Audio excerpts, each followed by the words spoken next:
The rain is falling again tonight, and the world outside is quiet. Tonight, we have 5 stories for you. Tales of strange knocks, hidden doors, and the things that wait in the dark when everyone else has gone to sleep. So find a comfortable place, let the sound of the rain surround you, and listen. Story 1. The House That Answered Back. This happened about 6 months after my grandmother died. She left me her house, this little 3-bedroom ranch in the suburbs where I'd spent every summer as a kid. The place was built in the 60s, all wood paneling and linoleum floors, but it was solid, sturdy, the kind of house that holds memories in its bones. I couldn't afford to hire contractors, and honestly, I needed the project. Needed something to do with my hands while my brain processed everything. So I took 2 weeks off from my marketing job, loaded up my car with paint supplies and tools, and moved in. The neighborhood was one of those quiet cul-de-sacs where everyone works during the day. By 8 a.m., the street would empty out, and I'd have the whole block to myself. It was early November, getting dark by 5, and the rain had been constant all week. The sound filled the house, steady drumming on the roof, gurgling through the gutters. I'd crack the bedroom window just enough to hear it while I worked, let it wash over the silence. My routine was simple. Wake up around 7, make coffee in Grandma's ancient percolator, then get to work. I started with the master bedroom, her bedroom.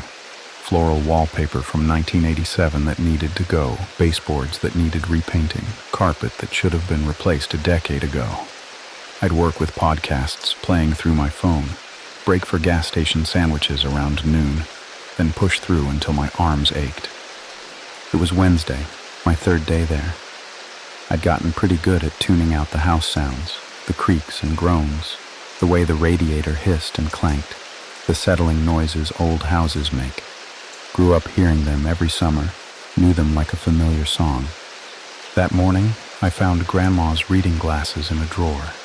The chain was still attached, the lenses smudged. Something about seeing them there, abandoned and useless, made my chest tight. She died in her sleep on the living room couch 6 months ago. Peaceful, everyone said. The house had sat empty while the estate got sorted, gathering dust and silence. Now it was mine, and I was trying to make it feel less like a museum.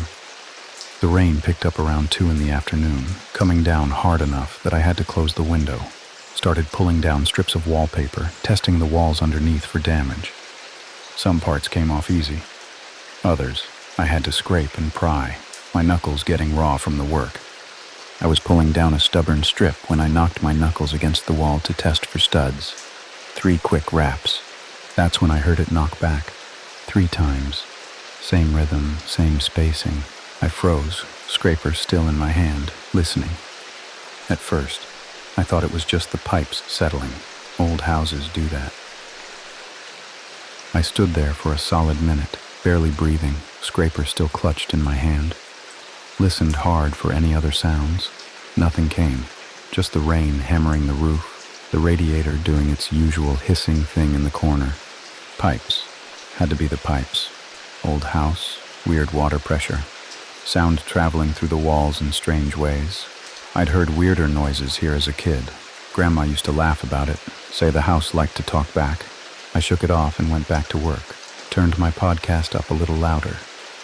An hour later, I was testing another section of wall, tapped twice with my knuckles, just checking the structure underneath the wallpaper. 2 knocks answered, same timing, same rhythm I'd just used. My stomach dropped, but I forced myself to keep breathing normally. This was still explainable. Had to be. The house was empty for 6 months. Wood settles, contracts, expands with temperature changes. Add rain and humidity, and you get weird acoustic effects. I kept working, but something in my chest felt tight. Started paying attention to every sound the house made. The way floorboards creaked when I shifted my weight. The radiator's rhythmic clanking. The drip, drip, drip from the bathroom faucet that never quite shut all the way. All normal, all familiar. But now they felt different, like the house was breathing around me. By 5 o'clock, it was already getting dark outside. I cleaned up my work area, ordered Chinese food on my phone, tried to shake off the unease that had been building in my gut all afternoon. Ate lo mein on the couch while some home renovation show played on the TV I'd dragged in from storage. The house creaked and settled around me. Every noise made me look up. Around 8, I headed down the hallway toward the bathroom. My hand brushed the door frame as I passed. Not even a real knock, just my knuckles grazing wood. 2 knocks came from inside the wall, right next to me. I jerked back like I'd been burned. Stood frozen in the hallway, heart suddenly pounding against my ribs. That wasn't from the bedroom, wasn't from anywhere near the pipes. The hallway was silent, except for the rain now coming down in sheets, wind rattling the windows. I was being ridiculous. Had to be. Grief does strange things to people, makes you jumpy, makes you hear things that aren't there. I'd been working alone in this house for 3 days, surrounded by memories of someone I'd lost. Of course I was on edge, but I needed to know. I knocked on the wall deliberately this time. 3 slow, measured raps with my knuckles. Nothing. See? I was imagining things. Just my tired brain making patterns out of... 3 knocks answered. Same rhythm, same spacing. The sound came from deeper in the wall, like it was traveling through the studs. My mouth went dry. I knocked again, 4 times, faster. 4 knocks came back, then silence, then a 5th knock. I only knocked 4 times. Outside, wind picked up, throwing rain against the windows in sheets. The house groaned around me, sounds I'd heard 1,000 times before. But now they felt different. Wrong. I backed away from the wall slowly, hands shaking. Told myself I was tired, overwrought, that tomorrow in daylight this would all seem silly. Went to my bedroom, closed the door, and climbed into bed with all the lights on. Tried to sleep. Couldn't. Because now I was listening. Really listening. And the house, it wasn't just settling anymore. It was listening back. I didn't sleep that night. Just lay there staring at the ceiling, watching shadows from the trees outside move across the walls.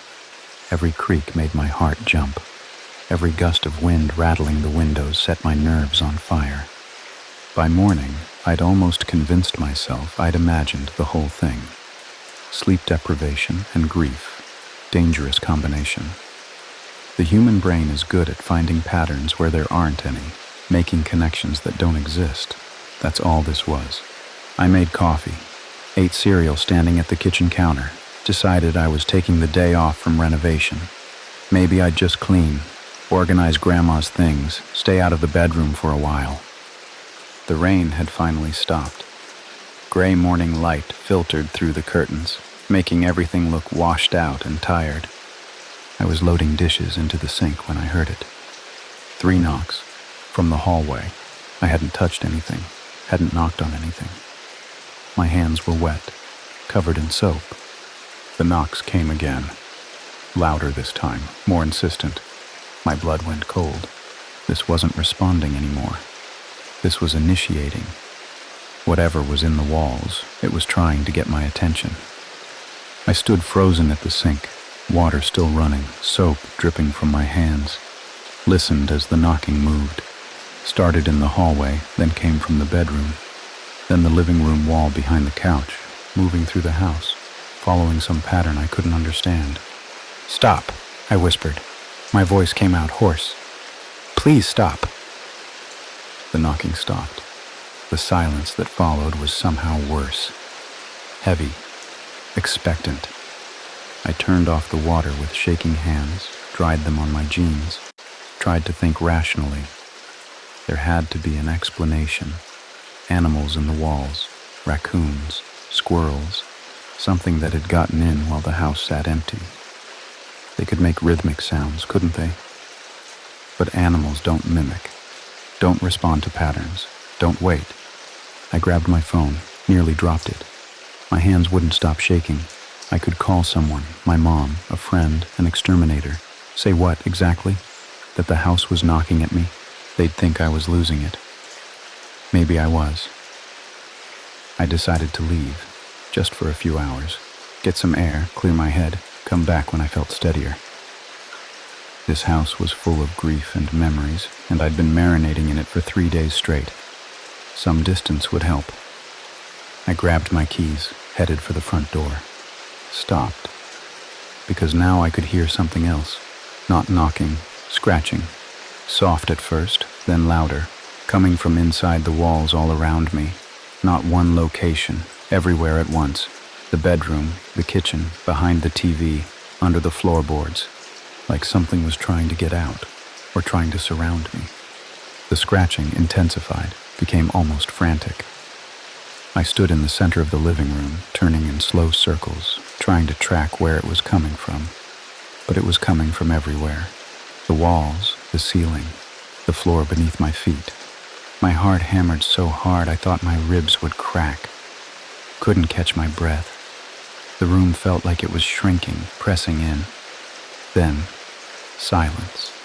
Complete, absolute silence. No rain, no wind, no house sounds at all. Just my ragged breathing in the dark. I waited. 5 seconds. 10. 15. Nothing. Then, from right behind me, so close I felt the vibration through the wall against my back. 3 slow, deliberate knocks. I bolted for the couch, pressed myself into the corner farthest from any wall. Pulled my knees to my chest, tried not to scream, because now I understood. This wasn't pipes, wasn't animals, wasn't my imagination. Something was in this house, something that had been watching me, learning from me, waiting for the right moment. And now it knew I was afraid. The knocking started again. Rhythmic, patient, methodical. Knock, knock, knock. Right behind the wall where I was sitting, right behind my head, like someone on the other side waiting for me to answer. I don't know how long I sat there. Could have been minutes. Could have been an hour. Time felt stretched out, wrong. The knocking continued, steady, patient, unrelenting. Never stopping, never changing pace. Knock, knock, knock. I had to move. Had to get out. Couldn't just sit here waiting for whatever came next. My legs felt like jelly when I finally stood. Every instinct screamed at me to run, but I forced myself to move slowly.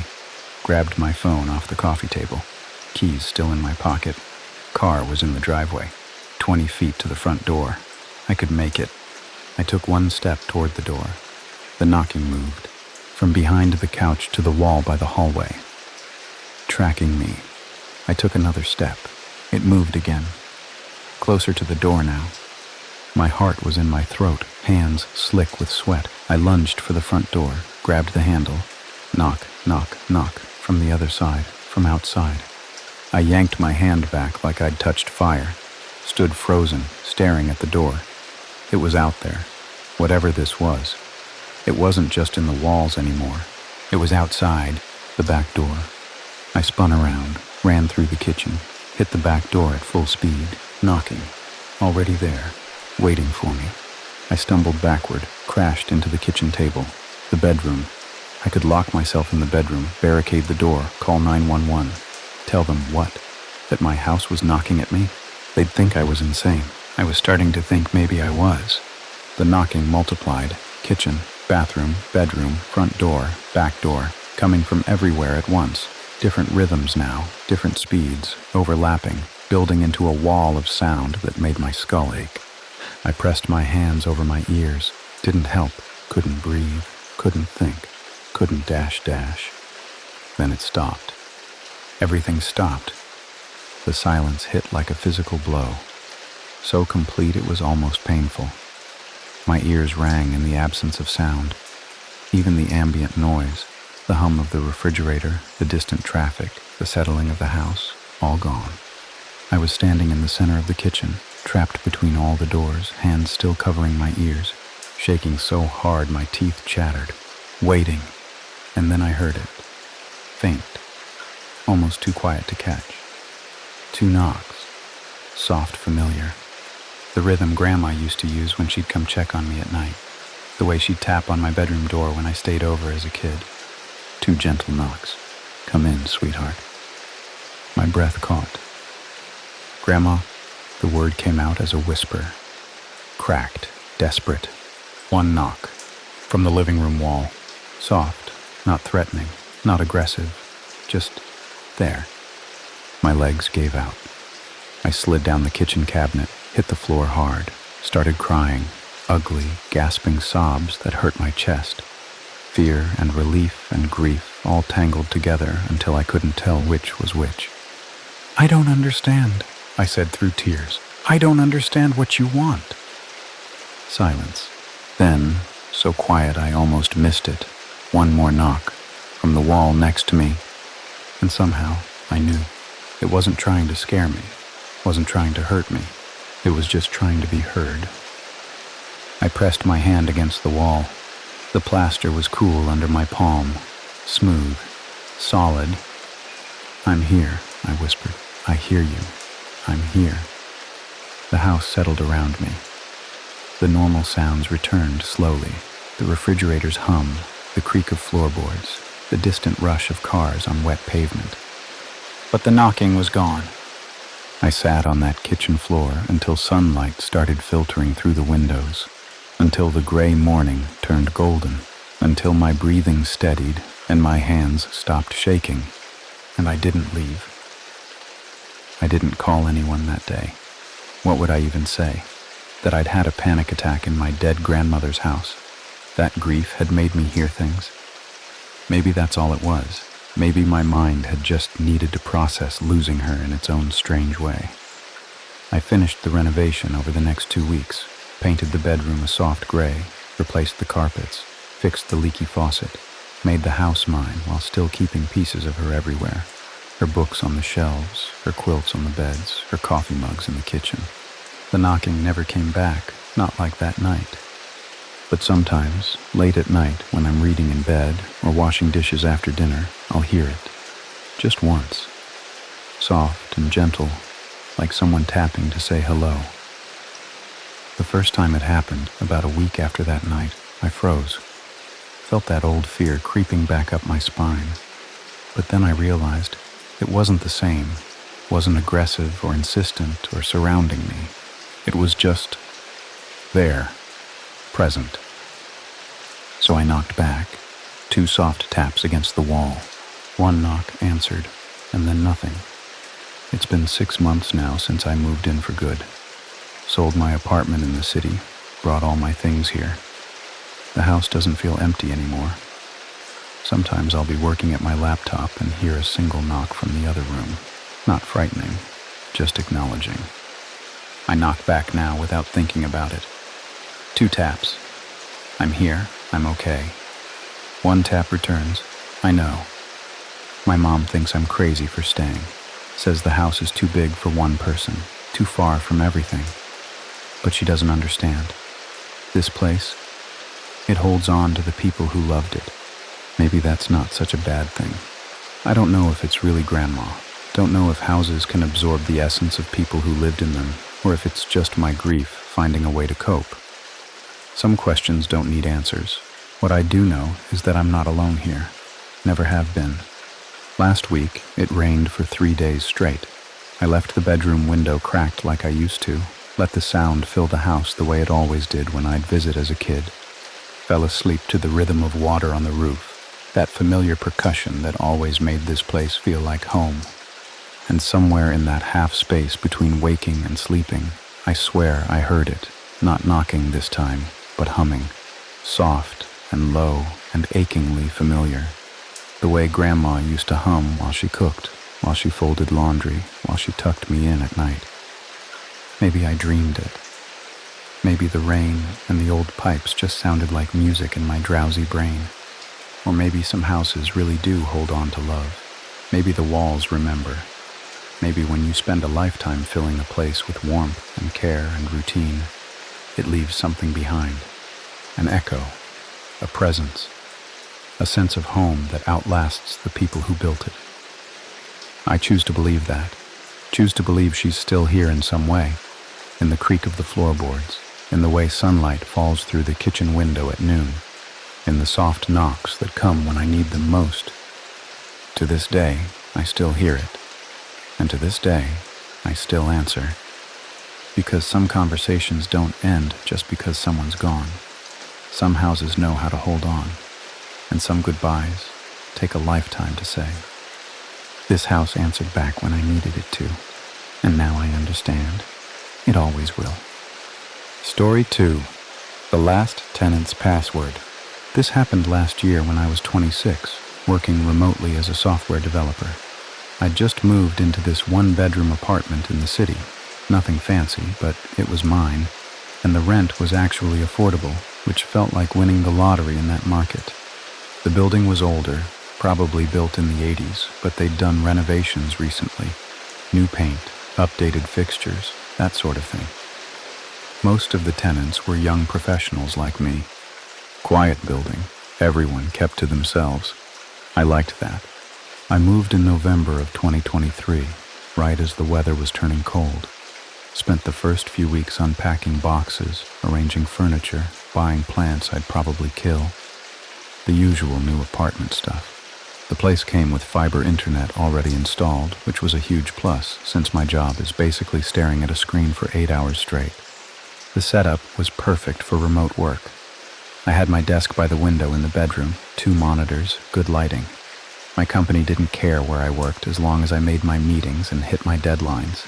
I'd spend all day coding, usually with rain tapping against the glass and the radiator hissing softly in the background.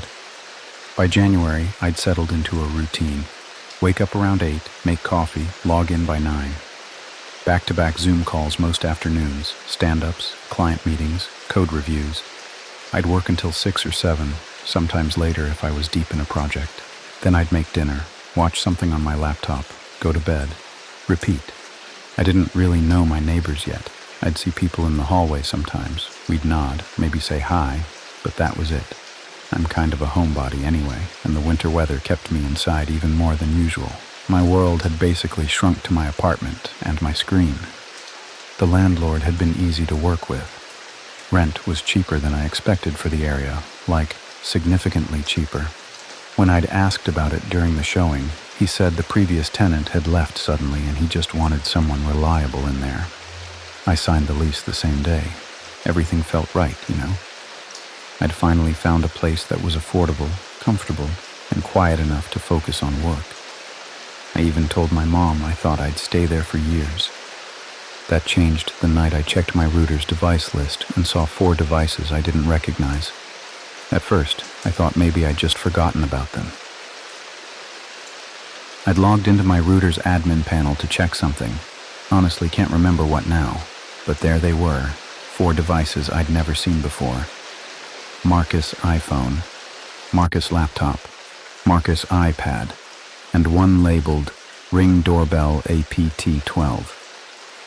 I stared at the screen, confused. My apartment was 12, but I didn't have a Ring doorbell installed yet. I'd been thinking about getting one, but hadn't pulled the trigger. And who the hell was Marcus? I figured it out pretty quickly. Had to be the previous tenant. He probably just forgot to remove his devices when he moved out. It happens, right? People leave their Wi-Fi credentials saved and don't think about it. I deleted all 4 devices from the network and changed my Wi-Fi password. Felt good, honestly, like I was finally making the place completely mine. Should have done it when I moved in, but I'd been lazy about it. 2 days later, I was working on a bug that had been driving me crazy all week. Rain was coming down hard outside, that steady drumming that makes you grateful to be inside. I had my headphones on, barely paying attention to anything except my code. During a bathroom break, I decided to check my network again, just being thorough, making sure everything was secure. Opened the admin panel. All 4 devices were back. My stomach did a weird flip. That didn't make sense. I'd changed the password. How could they reconnect? I told myself there had to be a logical explanation. Maybe the router had glitched and restored an old configuration. Maybe I hadn't actually saved the password change. I'm a developer. I know how tech can be weird sometimes, but I checked my notes. The password change had definitely gone through. I had the new credentials written down, dated from 2 days ago. Someone had reconnected these devices using my new password, which meant someone knew my new password. I went through my mental checklist. Had I told anyone? Number. Had I written it down anywhere outside my password manager? Number. Could someone have hacked my network remotely? Possible, but unlikely. My password was strong, random characters, numbers, symbols, not something you could brute force easily. I sat there for a long time, just staring at those device names. Marcus iPhone felt like it was mocking me. This time, I didn't just change the Wi-Fi password. I changed the router's admin password too, the one you need to access the settings panel itself. Then I went through every security setting, making sure everything was locked down tight. 3 days passed. I'd almost convinced myself it was over, that I'd fixed whatever the problem was. Went about my routine, work, calls, coding late into the evening while the radiator clanked and hissed. Then I checked the router again. The admin password had been reset to the default factory setting, and all 4 devices were back on the network. My hands started shaking. Someone had physically reset my router. You can't do that remotely. There's a little button on the back you have to hold down for 10 seconds. Someone had been in my apartment and touched my router. I stood up, walked through every room, checked the door, locked, checked the windows, locked. Everything looked normal, nothing out of place, but someone had been inside. I pulled up my Ring app on my phone. I'd finally installed a doorbell camera the week before, right after I'd changed my password the first time. Scrolled through the footage from the past few days. Most of it was just me, coming and going. A delivery guy dropping off a package. My neighbor from across the hall leaving for work. Then I noticed something. A gap in the footage from yesterday afternoon. 3 hours missing, from 1 p.m. to 4 p.m. I'd been home during that time. I specifically remembered being on a long client call, headphones on, working through some database issues. The camera should have been recording. Instead, there was just nothing. Someone had accessed my camera and deleted the footage. I felt cold all over, like actually cold, even though the apartment was warm.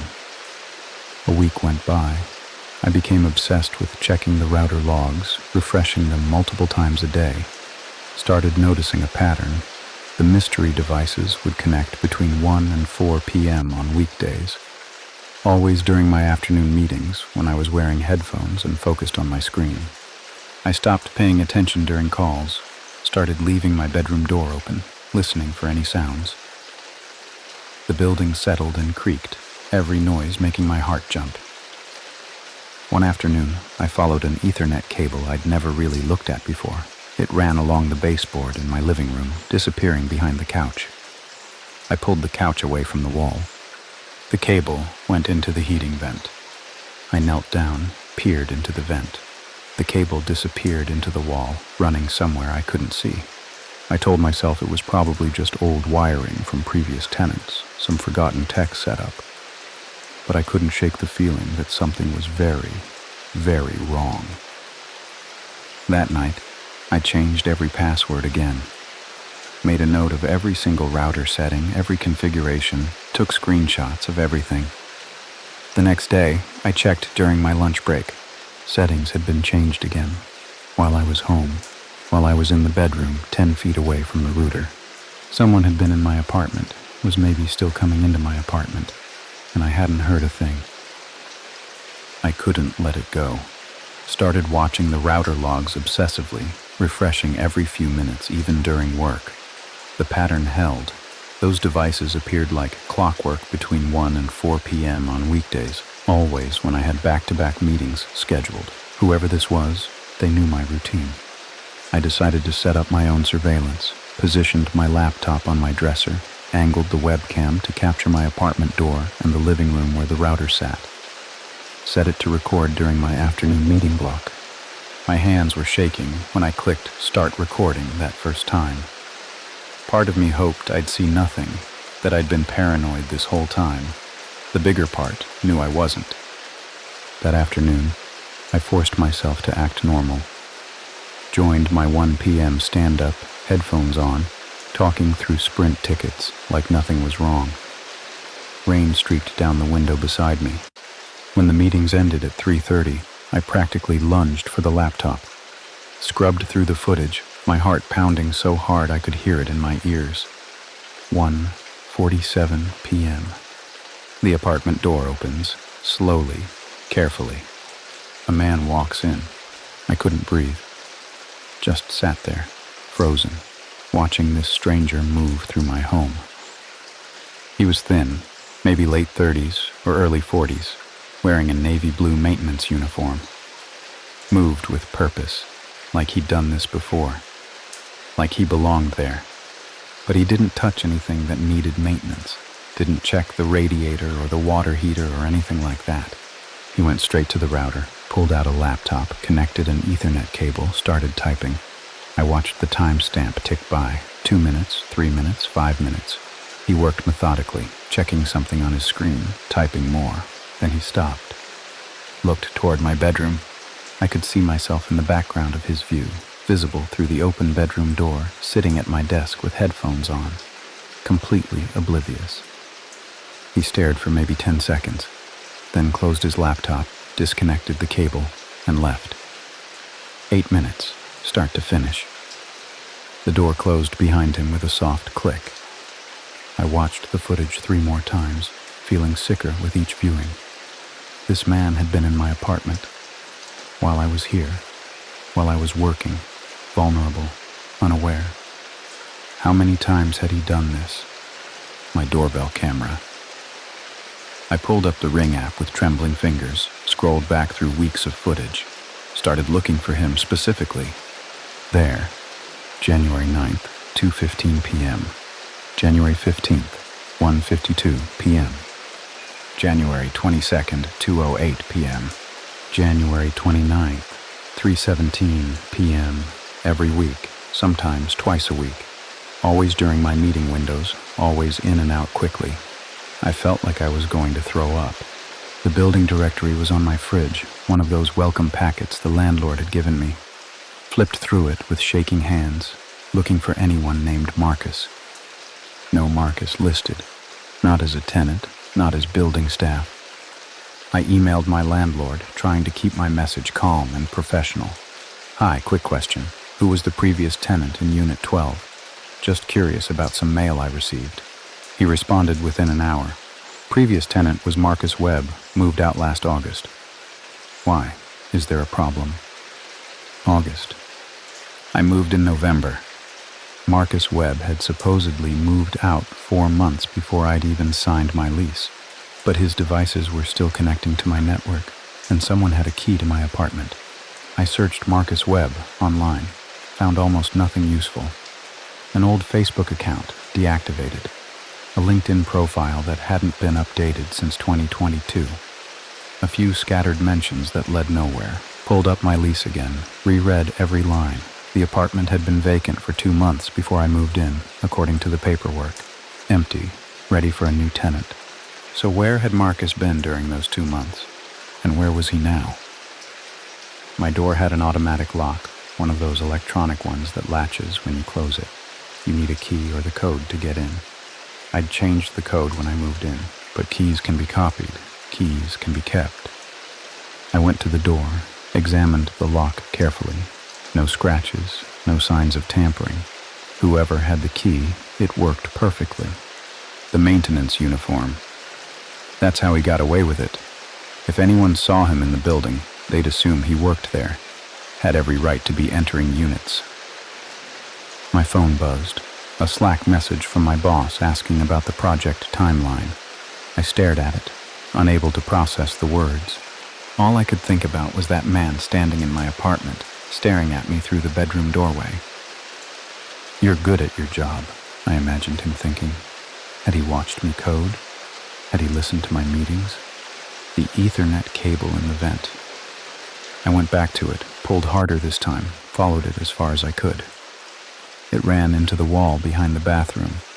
I pressed my ear against the bathroom wall, heard nothing but my own ragged breathing and the distant sound of rain on the roof. But there was space back there. I knew there was. These old buildings, they had gaps between units, crawl spaces, utility access. Places someone could hide, places someone could live. My phone was in my hand before I consciously decided to grab it. Started to dial 911, then stopped. What would I even say? A man came into my apartment and touched my router? Would they even take that seriously? Would they come? I pulled up the video again instead, took screenshots of his face, of him at my router, of the timestamp. Evidence. I needed evidence. The building manager's number was in my welcome packet. I called, got voicemail, left a message that came out frantic and disjointed. This is Maya Chen in Unit 12. Someone's been entering my apartment. I have video footage. Please call me back. It's urgent. I hung up, paced my apartment. Every shadow felt wrong. Every creak of the building settling sounded like footsteps. Checked the time. 2:47 p.m. 13 minutes until his usual window. A terrible idea formed in my head, the kind of idea you have when you're scared and angry and not thinking straight. I could wait for him, confront him, get answers. I knew it was stupid, even as I decided to do it. Set my phone to record, propped it on the bookshelf with a clear view of the door. Put my keys in my pocket, just in case I needed to run. Sat down at my desk, put my headphones on. But I wasn't on a call. I was just sitting there, watching the door through my peripheral vision, waiting. 2:58 p.m. The door handle turned. The door opened. He walked in. Same maintenance uniform, same purposeful stride toward the router. I ripped off my headphones and stood up. "Who the fuck are you?" He froze mid-step, turned toward me. We made eye contact. His expression wasn't what I expected. Not surprised, not scared, not guilty. Almost relieved, like he'd been waiting for this. "You're finally home," he said quietly. My heart was hammering so hard I thought I'd pass out. "Get out. I'm calling the police. This is my apartment." He said it matter-of-factly, like he was stating something obvious. "We need to leave now." He didn't move toward me, but he didn't leave either, just stood there, hands at his sides, looking at me with this calm, focused intensity. "I've been in the walls," he said, "watching you work. You're good at your job." Ice ran through my veins, in the walls, the Ethernet cable, the space behind the bathroom. "There's a space," he continued, his voice eerily steady. "Behind the bathroom, between your unit and the next one. I've been staying there, since before you moved in." My hand found my keys in my pocket. Since before I moved in. He'd been there the entire time, living in my walls, watching me. "I lost the apartment," he said. "Couldn't pay rent. But I couldn't leave. So I built a space before I moved out. Kept my key. No one knew." He took a step forward. "You seem nice. You work hard. I like listening to your meetings. You're patient with your coworkers even when they don't understand the technical." "Stop." Another step. "I'm not going to hurt you. I just wanted..." I didn't let him finish. Bolted for the door. He didn't chase me. I'd remember that later, how he just stood there watching. But I didn't look back to confirm. Hit the stairs running. My keys were somehow in my hand, phone in the other, moving on pure adrenaline and terror. Down 2 flights, out the front door, into the rain. Kept running until I was across the street, then finally stopped, gasping, shaking, fumbling with my phone. 911, what's your emergency? There's a man in my apartment. He's been living in the walls. Please send someone. Please. My voice didn't sound like my voice. I gave them the address, the unit number, tried to explain about Marcus Webb, about the router, about the footage, but it all came out jumbled and frantic. "Officers are on their way. Are you in a safe location?" "I'm outside, across the street. I'm outside." "Stay on the line with me." I stood there in the rain, soaking wet, watching my building's entrance, waiting to see if he'd come out, waiting for the police, just waiting. He never came out. The police found the entrance behind my bathroom medicine cabinet. The cabinet itself was mounted on hinges. You could swing the whole thing open like a door if you knew how. Behind it, a false wall with a small opening. They made me wait outside while they cleared the space. Took them 20 minutes. When they finally let me back in, one of the officers walked me through what they'd found. The space was maybe 4 feet wide by 6 feet long. Enough room for a sleeping bag, which was there, along with a pillow and blanket. A laptop, phone chargers, power strip plugged into an outlet he'd somehow accessed through the wall, protein bar wrappers, water bottles, a small camping lantern. He'd drilled a hole through the wall near where my router sat. The Ethernet cable ran through it. He'd had a direct hardline connection to my network this entire time. From his hiding spot, he could hear everything, my meetings, my phone calls, my music, my TV. Every sound I made in that apartment, he was listening. They found him 2 hours later in the building's basement, sitting on the floor near the water heater. Didn't resist arrest, didn't say anything, just let them take him. Marcus Webb, 37 years old, diagnosed with schizophrenia at 24, had been managing it with medication until about a year ago. Lost his job, couldn't afford treatment, stopped taking his meds, fell behind on rent, got evicted, but he'd built the hiding space before the eviction was finalized. Had kept a copy of his key when he handed over the originals. The landlord never thought to check the walls, never thought to change the locks on the door itself, just the code on the electronic lock. A police detective explained it to me later, trying to make me understand. Marcus wasn't violent, wasn't predatory in the traditional sense. He was severely mentally ill, fixated on the apartment because it represented stability he'd lost. Watching me work gave him structure, routine, purpose. That doesn't make it okay, I said. No, the detective agreed. It doesn't. I stayed with my best friend that night, and the next night, and the one after that. Called my landlord, told him I was breaking the lease, effective immediately. He didn't fight it, probably terrified I'd sue. Moved my stuff out over the course of a week, always with someone else there. Couldn't bear to be in that apartment alone, knowing what I knew. Knowing he'd been there, in the walls, the entire time. Started therapy 2 weeks later. Turns out, having someone live in your walls and watch you for months does some damage. Who knew? The nightmares were the worst. I'd dream about walls, about spaces I couldn't see, about being watched. Wake up gasping, convinced someone was in my room. It's been 8 months now. I'm in a new apartment, newer building, concrete construction, no gaps between units. Made the landlord change all the locks before I signed the lease. Checked every wall, every vent, every cabinet. I still check my router obsessively. Still look at the device list multiple times a day. Still change my passwords more often than necessary. To this day, I check every apartment's router before I move in. Test every wall for hollow spaces. Make landlords change the locks, not just the codes, the actual physical locks, before I get the keys. I work in tech, so everyone assumes I'm paranoid about digital privacy. But that's not what scares me. It's the physical access, the being in your space, the watching. Marcus is in a psychiatric facility now, getting the treatment he should have had all along. Part of me feels sorry for him. Mental illness is real, and our system failed him long before he ended up in my walls.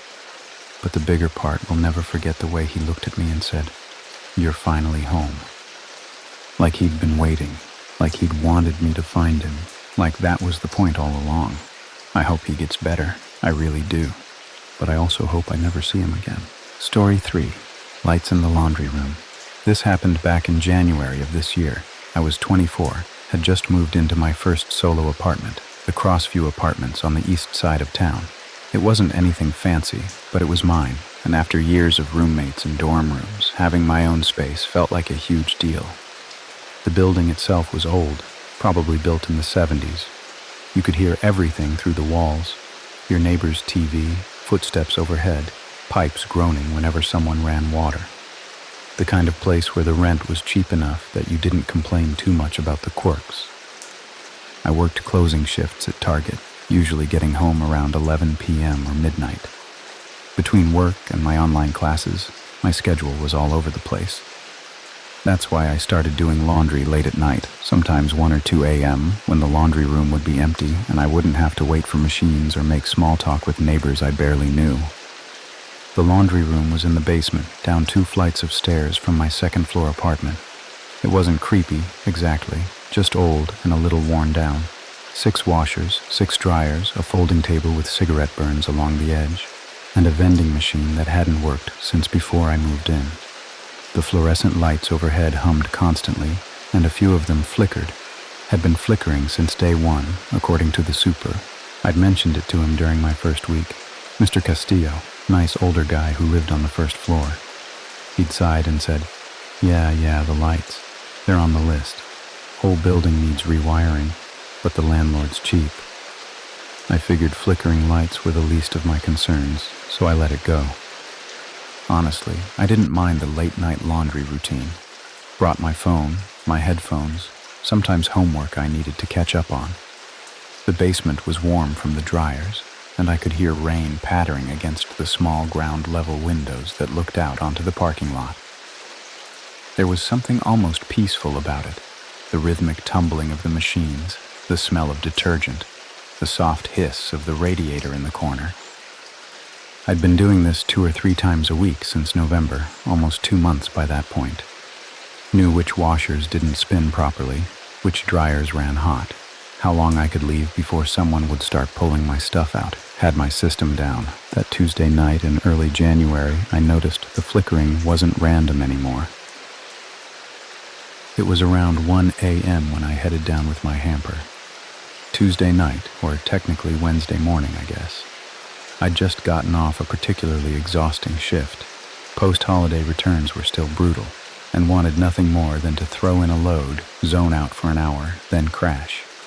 The basement was empty as usual. I loaded up my washer, third one from the left, poured in detergent, and started the cycle. Settled onto the folding table with my phone, earbuds in, queuing up a video essay I'd been meaning to watch. That's when the lights flickered. Not unusual. They did that all the time. But I found myself glancing up anyway, watching the fluorescent tubes pulse. Long flash, short flash, short flash, long flash, pause. Then the pattern repeated. Went back to my video. The narrator was talking about something related to urban legends, but I wasn't really paying attention anymore. My eyes kept drifting back to those lights. The pattern continued. Same sequence, over and over. Long, short, short, long. Old wiring, I muttered to myself. Mr. Chen had warned me about it. The whole building was like this. Outlets that didn't work, breakers that tripped for no reason, lights that had a mind of their own. Nothing sinister, just decades of deferred maintenance. But the pattern was so consistent, so deliberate. I pulled out my earbuds, and in the relative quiet, just the washer churning and the rain picking up outside, I watched the lights more carefully, counted the intervals, long flash, short, short, long, pause, repeat. Something nagged at the back of my mind. A memory from middle school, maybe? Some project about communication methods? Feeling ridiculous, I opened a new tab on my phone and Googled Morse code translator. Found a chart showing dots and dashes, their corresponding letters. Told myself I was being stupid, that I was tired and seeing patterns where there weren't any. But I started tracking anyway. Dash, dot, dot, dash. According to the chart, that was why. The lights flickered again after a moment. Dot, dash, that was A. Okay, this is stupid, I said out loud to the empty room. It's just faulty wiring, random electrical shorts. My voice sounded thin, unconvincing even to my own ears. I stood up, walked over to transfer my clothes even though the cycle wasn't done. Needed to move, to do something other than stare at those lights. But I kept my phone in my hand, the Morse code chart still open on the screen. While I was sorting through wet jeans and t-shirts, the lights flickered again. Longer pattern this time. Dash, dash, dash, M. My stomach dropped, just a little. M-A-Y. But that wasn't how you spelled May, was it? Unless... I sat back down on the folding table, heart beating a little faster now, watched the lights carefully. No more pretending it was background noise, no more telling myself I was imagining things. Another sequence formed. YAM. Backwards? No, wait. The realization hit me like cold water. MAYA. My name. No. I shook my head, laughing nervously. No, that's insane. Electrical interference doesn't spell names. It can't. But I'd tracked it carefully. I'd seen each letter form. There was no mistaking it. I pulled up another tab, searched, can electrical wiring create patterns? Found articles about power grid fluctuations, electromagnetic interference, radio waves causing lights to pulse. All technical explanations that made sense, that were rational and scientific and definitely didn't involve lights spelling out people's names. Coincidence, I decided firmly. 4 letters, millions of possible combinations. You're reading into it because you're tired. Classic pattern recognition. The human brain was wired to find meaning in chaos. I'd learned about it in my psychology class. The lights stayed steady for the next 10 minutes. My washer cycle finished, the buzz cutting through the silence and making me jump. Loaded everything into the dryer, added a sheet, set it for 45 minutes. Sat back down with my phone, determined to focus on literally anything else. I made it through half of my video essay, started to relax. See? Just random. Just old building things. You're losing it, Maya. The dryer had 5 minutes left when the lights pulsed again. This time, I didn't need the chart. I'd been staring at Morse code for the past half hour. Recognized the patterns instantly. M-A-Y-A. Pause. M-A-Y-A. Pause. M-A-Y-A. 3 times. Deliberate. Unmistakable. The dryer buzzed. The lights went completely still. I sat frozen on that folding table, my phone clutched in both hands, staring at those fluorescent tubes. They hummed their normal hum, steady and bright, like nothing had happened, like they hadn't just spelled my name 3 times in a row. Outside, the rain drummed harder against the windows. I stood up slowly, like any sudden movement might trigger something. My legs felt shaky, unreliable. Someone's messing with me, I said out loud. Had to be. There was a control panel somewhere, someone watching on a camera, someone thinking this was hilarious. There's got to be someone controlling this. I looked around the laundry room, really looked for the first time. Scanned the corners for cameras, checked the walls for any kind of control box or switch panel. Nothing. Just old fixtures, peeling paint, the same basement that had been here for decades. Walked to the doorway, peered down the hallway. Every apartment door was closed, no lights under any of them. The whole building was asleep, except for me. My heart was pounding now, not the gradual build from before. This was real fear, sharp and immediate. I turned back to grab my laundry basket. Just get your stuff and go. Fold it upstairs. You don't need to stay down here. Started pulling warm clothes from the dryer, moving quickly. Didn't bother folding, just tossed everything into the basket. T-shirts, jeans, socks in a jumbled pile. Whatever. I just wanted out. That's when the lights pulsed again. H-E-L-P. I dropped the shirt I was holding. This isn't happening, my voice cracked. This isn't real. Kept loading clothes with shaking hands. Faster now. The basket was almost full, almost done, almost out of here. Reached for the last few items at the back of the dryer. The lights flickered again, more insistent this time. S-T-A-Y. I froze with my hand on the doorknob, basket balanced on my hip. Every instinct screaming at me to run, to get out, to lock myself in my apartment and never come back down here. But I couldn't move. "What do you want?" I whispered to the empty room.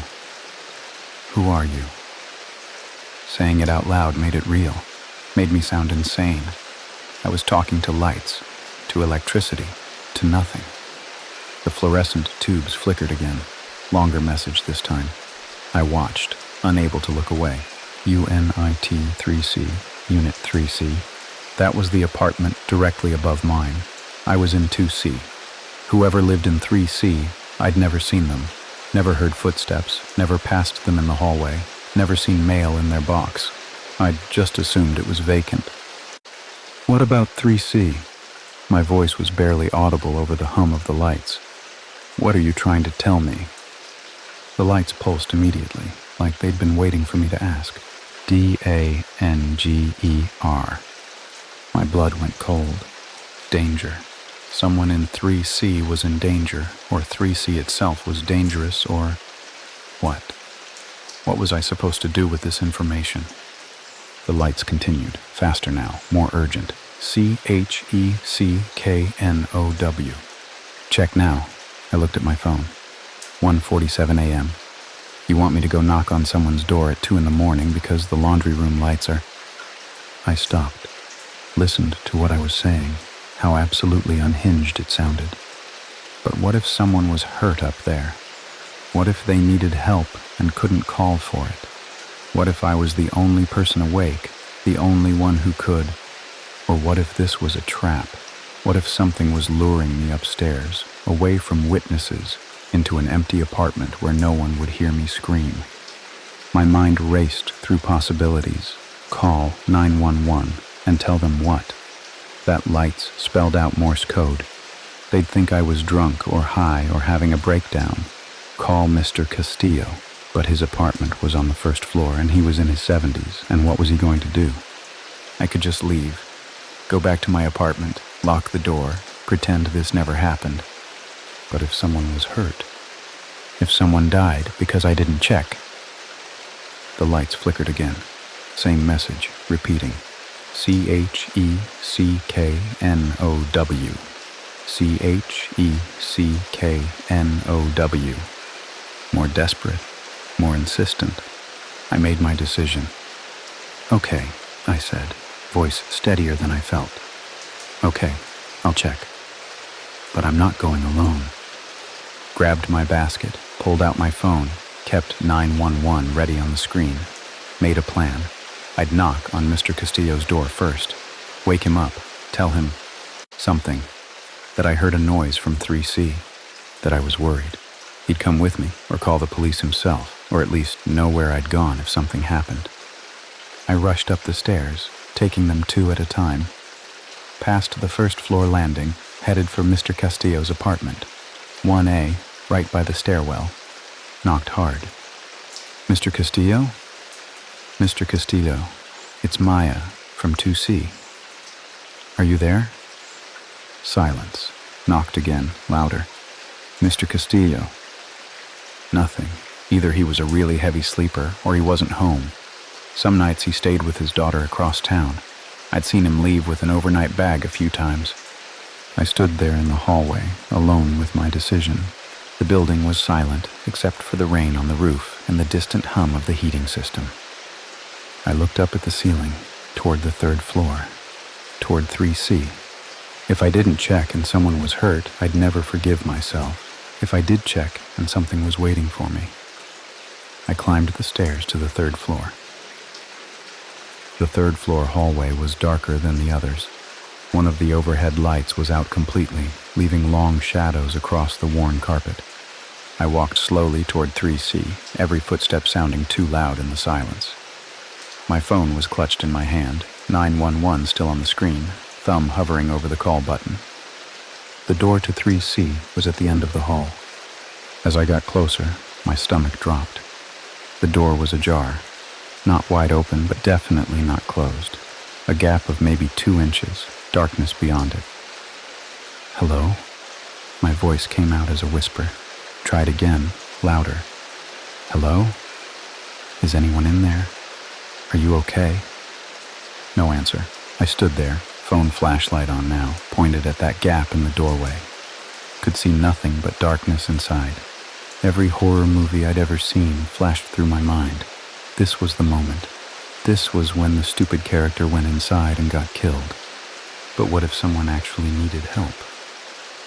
I pushed the door open slowly. It creaked on its hinges, swinging inward. I'm coming in, I announced, like that would somehow protect me. I'm calling the police if... The smell hit me first. Stale air, like the apartment had been closed up for months. Cold, too. Way colder than it should be. I stepped inside, phone flashlight sweeping across the space, found the light switch on the wall, flipped it. Nothing happened. Power was out in this unit. My phone light illuminated a mostly empty living room. Bare walls, no furniture except for a single folding chair in the corner. Fast food containers scattered on the floor. This wasn't someone's home. This was someone squatting. Hello? Silence. There was a hallway leading deeper into the apartment. 2 doors, one open, one closed. Bathroom and bedroom probably. Same layout as my place. The open door showed an empty bathroom, sink, toilet, shower with a torn curtain. The closed door was at the end of the hall. My heart was hammering so hard I could feel it in my throat. Every instinct told me to leave, to run, to get out while I still could. But I'd come this far. I walked down the hallway, reached for the bedroom doorknob. It turned easily. I pushed the door open. Empty room, completely bare except for the window. It was wide open, winter air pouring in, making the curtain flutter. I could see my breath in the cold. I crossed the room quickly, went to close the window to shut out that freezing wind. That's when I looked down. Fire escape. Directly below the window, a metal fire escape platform with a ladder leading down to the alley, and in the thin layer of snow that had accumulated on the metal, fresh footprints. Someone had been standing there, recently, maybe minutes ago, or they'd just left. I turned back to the room, phone light sweeping the walls. That's when I saw them. Scratches on the wall by the door, deep gouges in the paint, dozens of them, tally marks, like someone counting days. And below the marks, carved roughly into the drywall, watching 2C, my apartment. Someone had been living here, squatting in the empty apartment directly above mine, watching me through the floor, through the vents, through. Oh God. The laundry room was directly below this bedroom. They could see down into the basement, could watch me doing laundry at 1 a.m. when no one else was around. Had been watching me for weeks, months maybe. The footprints on the fire escape were fresh. They'd left when I came upstairs, which meant they'd known I was coming, which meant they might have seen me knock on Mr. Castillo's door, might have seen me climb to the 3rd floor, might be in the building right now. Panic flooded through me, white hot and overwhelming. I ran. Out of the bedroom, down the hallway, through the apartment.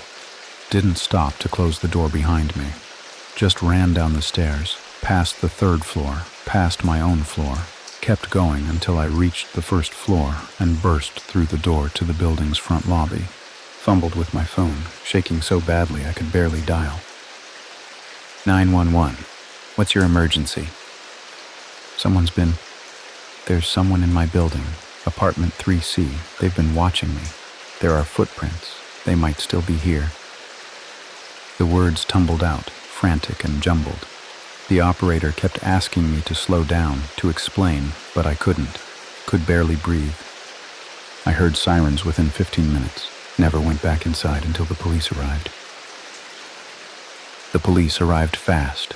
2 officers, both looking skeptical when I tried to explain about the lights and the Morse code, but their expressions changed when they went upstairs. They found everything I'd described.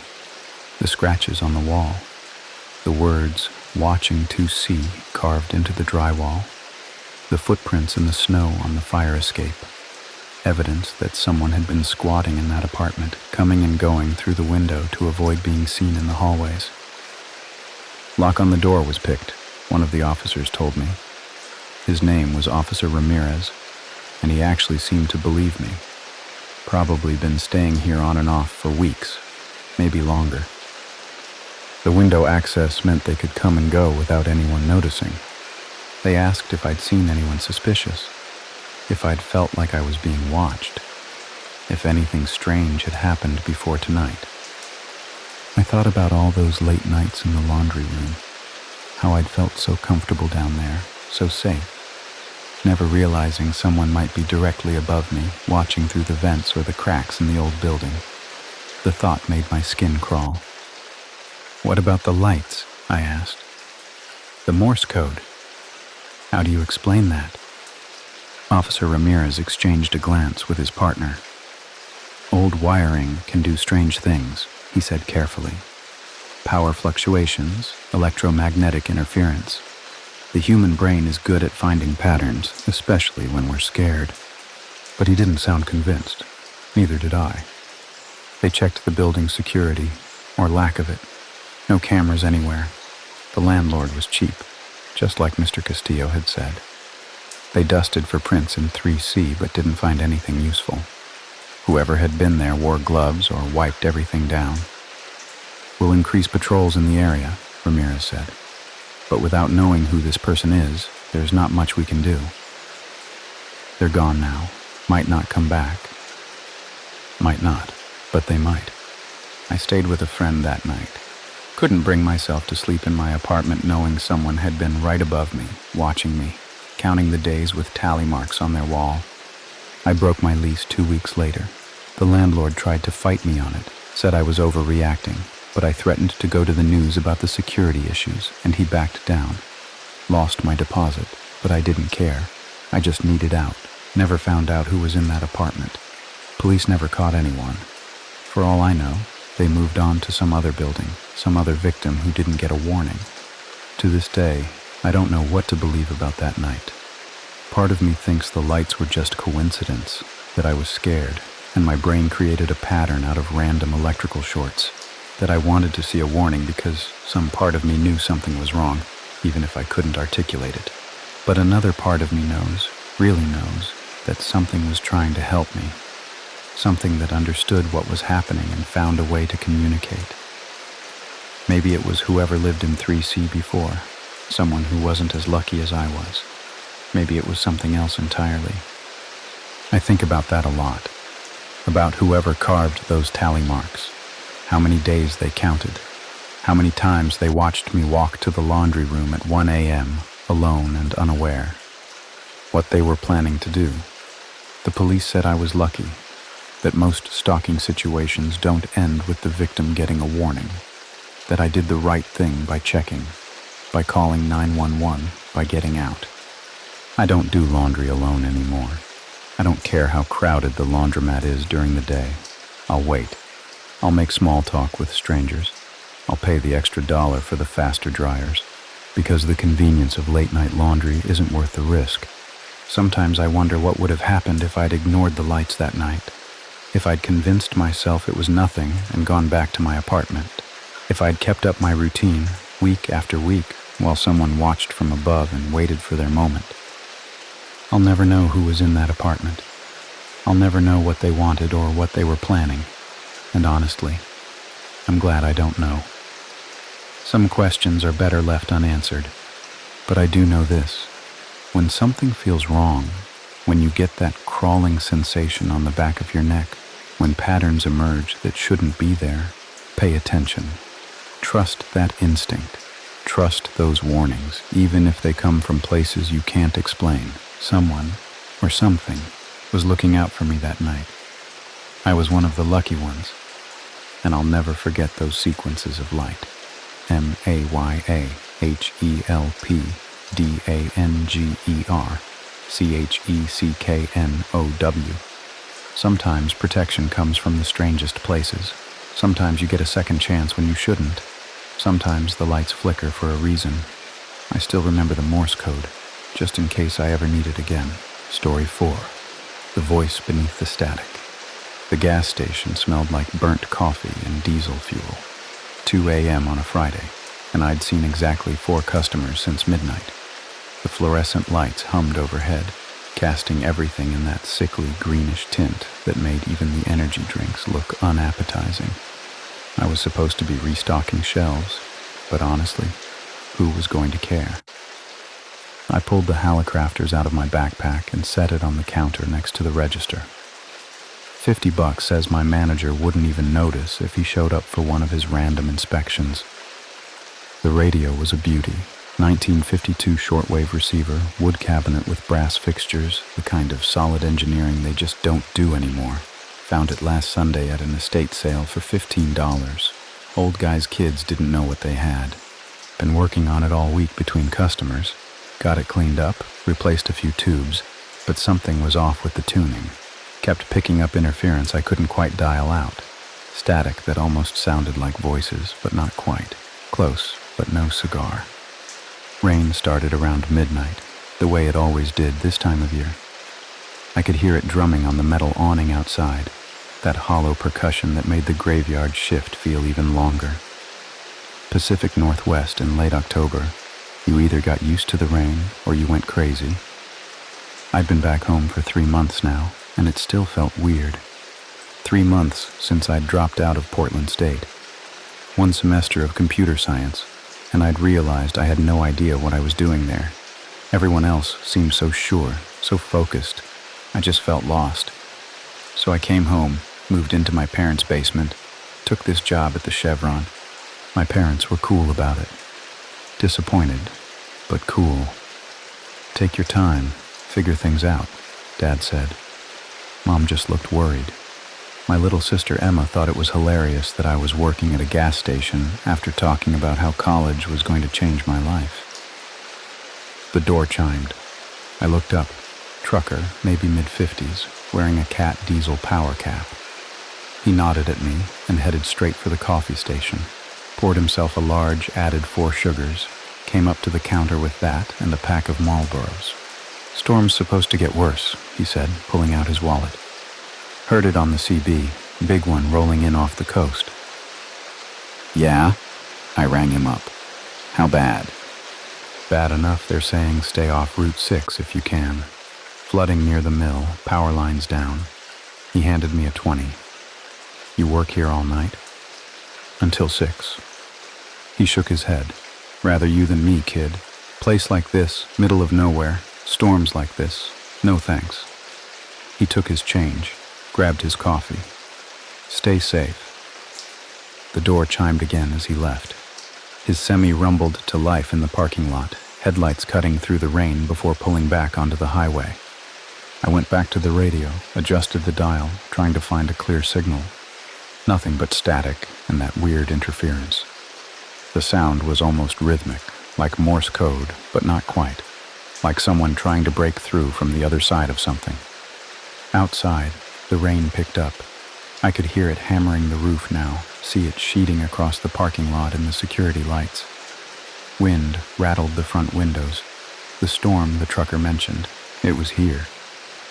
I twisted the dial slowly, listening to the static rise and fall.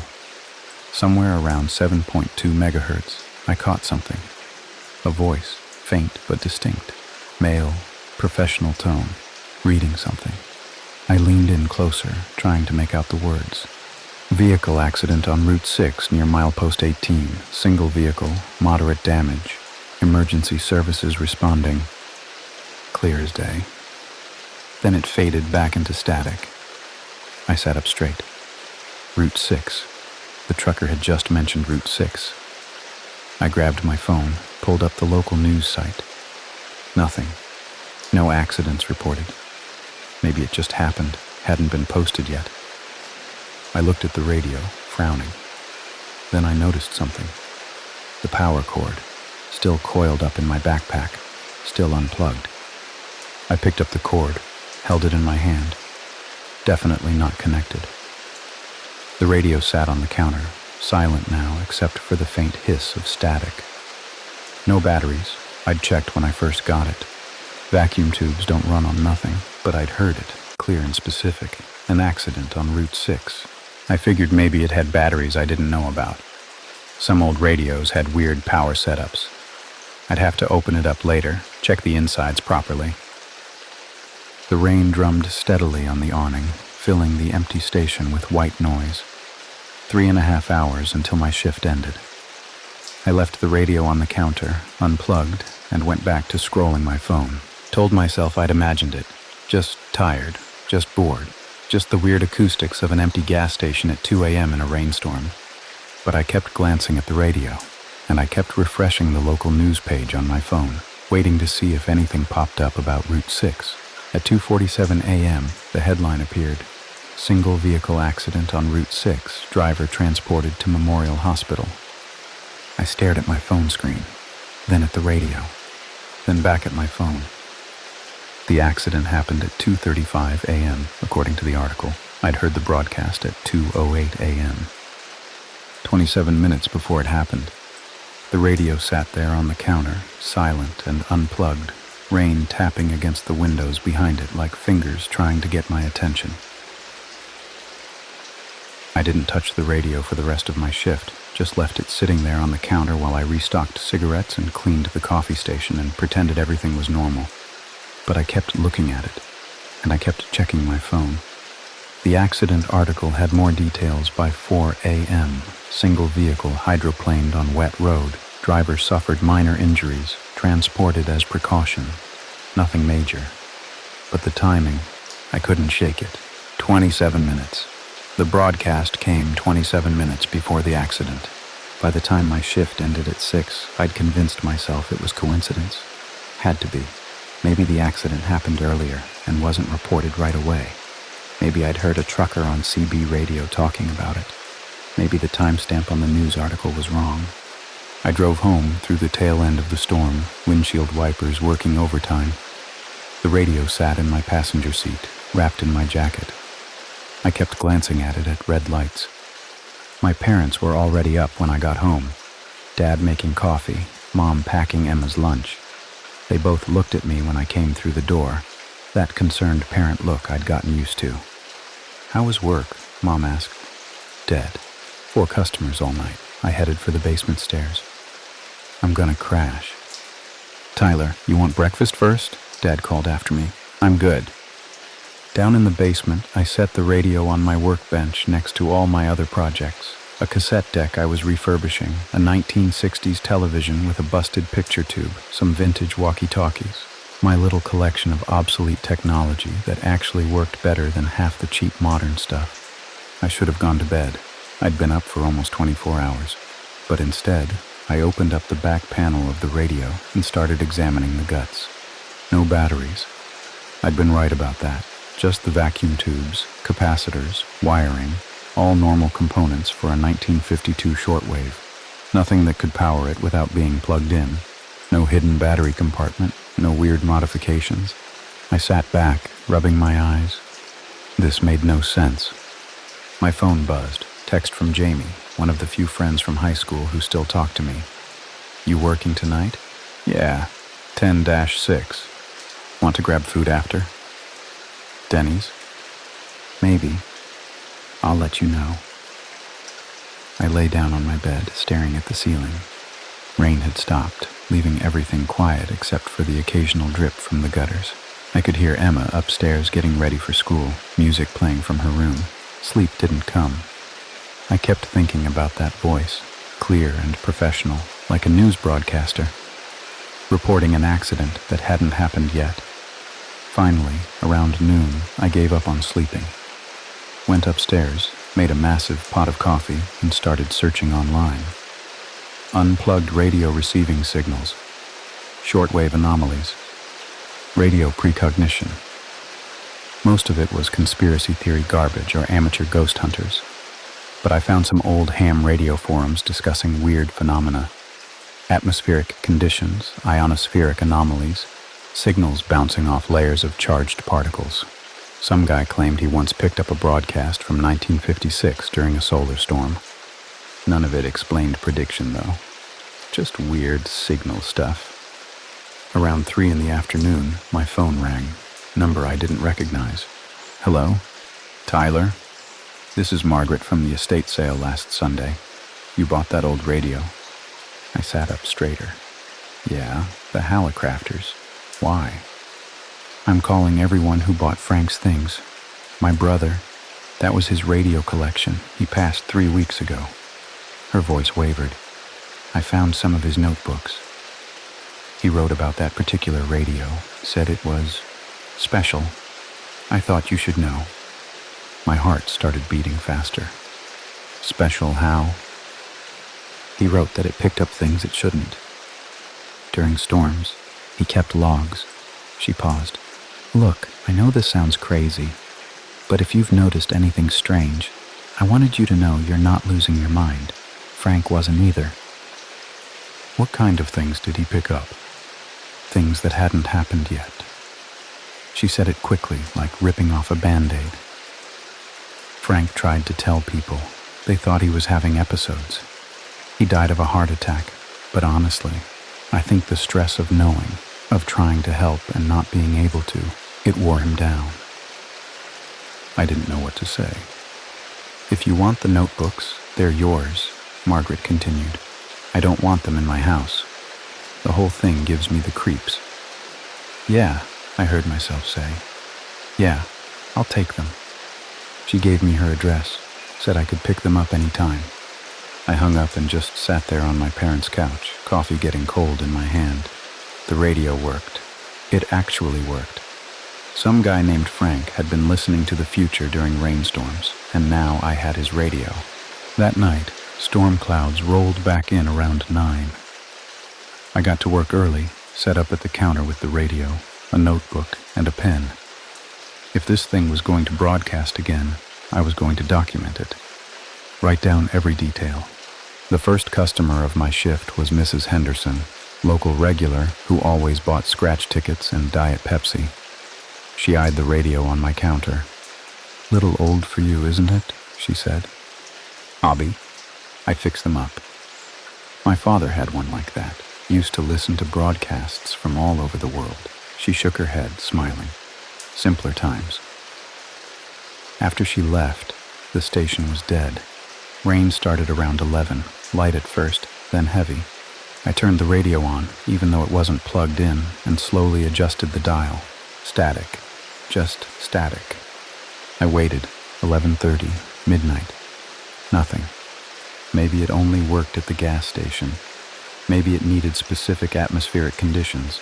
Maybe I'd imagined the whole thing and Margaret's call was just weird timing. Then, at 12:17 a.m., the static shifted. A voice cut through, clear and unmistakable. Structure fire, 1840 Cedar Avenue, residential. Flames visible from second-story windows. Multiple occupants reported inside. I grabbed my pen, hand shaking, writing as fast as I could. Time of incident, 12:55 a.m. Fire department en route. 12:55 a.m. 38 minutes from now. 'Cause under investigation, occupants include family of 4. The voice faded back to static. I stared at what I'd written. 1840 Cedar Avenue. I knew that street. Residential neighborhood about 15 minutes from here. Family of 4. Fire starting in 38 minutes. My hands were shaking so hard I could barely hold the pen. I could call 911. Tell them what? That my magic radio predicted a fire? They'd laugh at me. Or worse, trace the call, show up here, think I was making threats. But a family of 4. Kids, probably. I looked at the clock. 12:19 a.m., 36 minutes. I grabbed my phone and pulled up a non-emergency police line I'd saved for work stuff. Called it. Hi, yeah, I'm calling about 1840 Cedar Avenue. I think there might be a fire hazard there, smell of smoke or something. Might want to send someone to check. I kept my voice casual, concerned citizen. The dispatcher asked for my name. I gave her a fake one, said I was just driving by, hung up before she could ask more questions.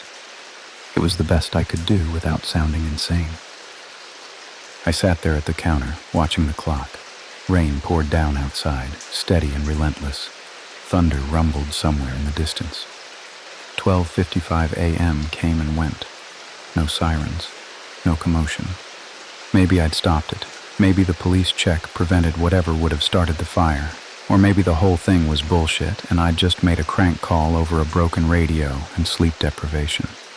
At 1:30 a.m. I checked the local news. Police scanner feeds. Nothing about Cedar Avenue. I was losing it. Had to be. Then my phone buzzed. News alert. Fire reported on Cedar Avenue. Family evacuated safely. I clicked the article with trembling hands.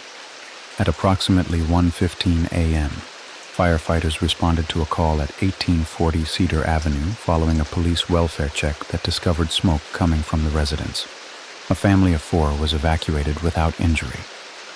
Fire investigators believe an electrical fault in the second-story bedroom may have been the cause. The early police check prevented what could have been a fatal incident.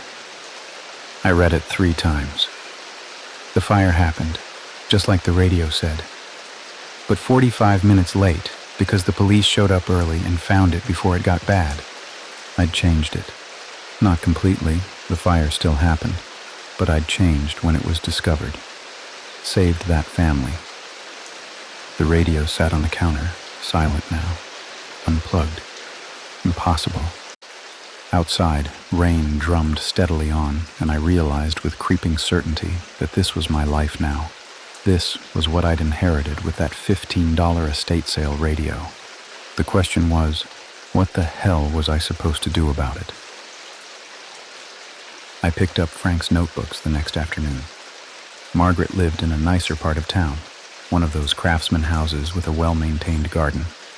She answered the door looking tired, like she hadn't been sleeping well. Tyler. She was maybe 60, gray hair pulled back in a ponytail. Come in.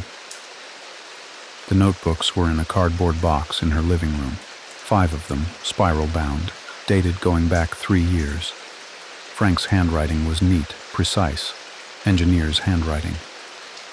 He started hearing it about 3 years ago, Margaret said, standing in the doorway. At first he thought it was just crossed signals. Then he realized the timing was off. Things he heard hadn't happened yet. I opened the most recent notebook. Entries with dates, times, descriptions. Car accident, Highway 101, 11:47 p.m., occurred 12:23 p.m. Medical emergency, Safeway parking lot, 3:15 a.m., occurred 3:52 a.m., page after page of predictions, most with notes. Called an anonymous tip, prevented. Too far away, couldn't help. Arrived too late. He tried to help people, Margaret said quietly. Drove himself crazy trying to be everywhere at once. The radio only works during storms and only gives you 30 to 45 minutes. He couldn't save everyone. I flipped to the last entry. October 3rd, 3 weeks ago. 11:47 p.m. Male, age 68. Cardiac arrest, 2847 Birch Lane. Time of incident, 12:31 a.m. 2847 Birch Lane was Margaret's address, I realized. Frank's address. He heard his own death, I said. Margaret nodded, eyes wet. Called me that night. Said he'd heard something on the radio, that if anything happened I shouldn't be surprised. I thought he was being paranoid. He died at 12:28 a.m. heart attack in his sleep. She wiped her eyes. 3 minutes earlier than the broadcast said, but close enough. I'm sorry. Don't be sorry. Just... She looked at the box of notebooks. Be careful. That thing, whatever it is, it's not a gift. It's a burden. Frank spent 3 years carrying it alone, and it killed him. I took the box to my car, sat in her driveway for 10 minutes just staring at it. Back home, I read through all 5 notebooks. Frank had been methodical, scientific about it. He'd documented weather conditions, atmospheric pressure, barometric readings. Tried to find patterns in when the radio broadcast. Storms, always storms. Heavy rain, electrical activity in the atmosphere. The worse the storm, the clearer the signal. He'd saved 14 people that he knew of. Failed to reach 23 others. Those failures haunted the margins of his notebooks. If only I'd been faster. Should have called sooner. Why couldn't I reach them? The weight of it sat heavy in my chest. That night at work, I brought all the notebooks with me. Read through them during the quiet hours, learning from Frank's experience. He'd developed a system, kept a charged phone, had emergency numbers ready, knew the fastest routes to different parts of town. He'd tried to be a one-man emergency service, working off predictions from a haunted radio. Rain started around 10:30, light drizzle at first. I set up my station, radio on the counter, notebook open, pen ready, phone charged and within reach. The voice came through at 11:03 p.m. Multiple vehicle collision, Interstate 5 northbound, near exit 127, heavy fog conditions. I wrote frantically, hand cramping. Time of incident, 11:50 p.m., estimated 4 vehicles involved, serious injuries expected, traffic backed up for miles. Exit 127 was 25 miles north, 47 minutes from now. No way I could get there in time. I grabbed my phone and called 911. I need to report dangerous conditions on I-5 northbound near exit 127. Heavy fog rolling in, visibility's terrible. Might want to get troopers up there before there's an accident. The dispatcher asked questions I couldn't answer without sounding insane, so I hung up. It was all I could do. At 11:52 p.m., the news alert came through. Multi-car pileup on I-5. 3 injured, 1 serious. Could have been worse, the article said, if state troopers hadn't been in the area due to an earlier fog report. I'd helped. Not enough to prevent it, but enough to make it less bad. This became my routine.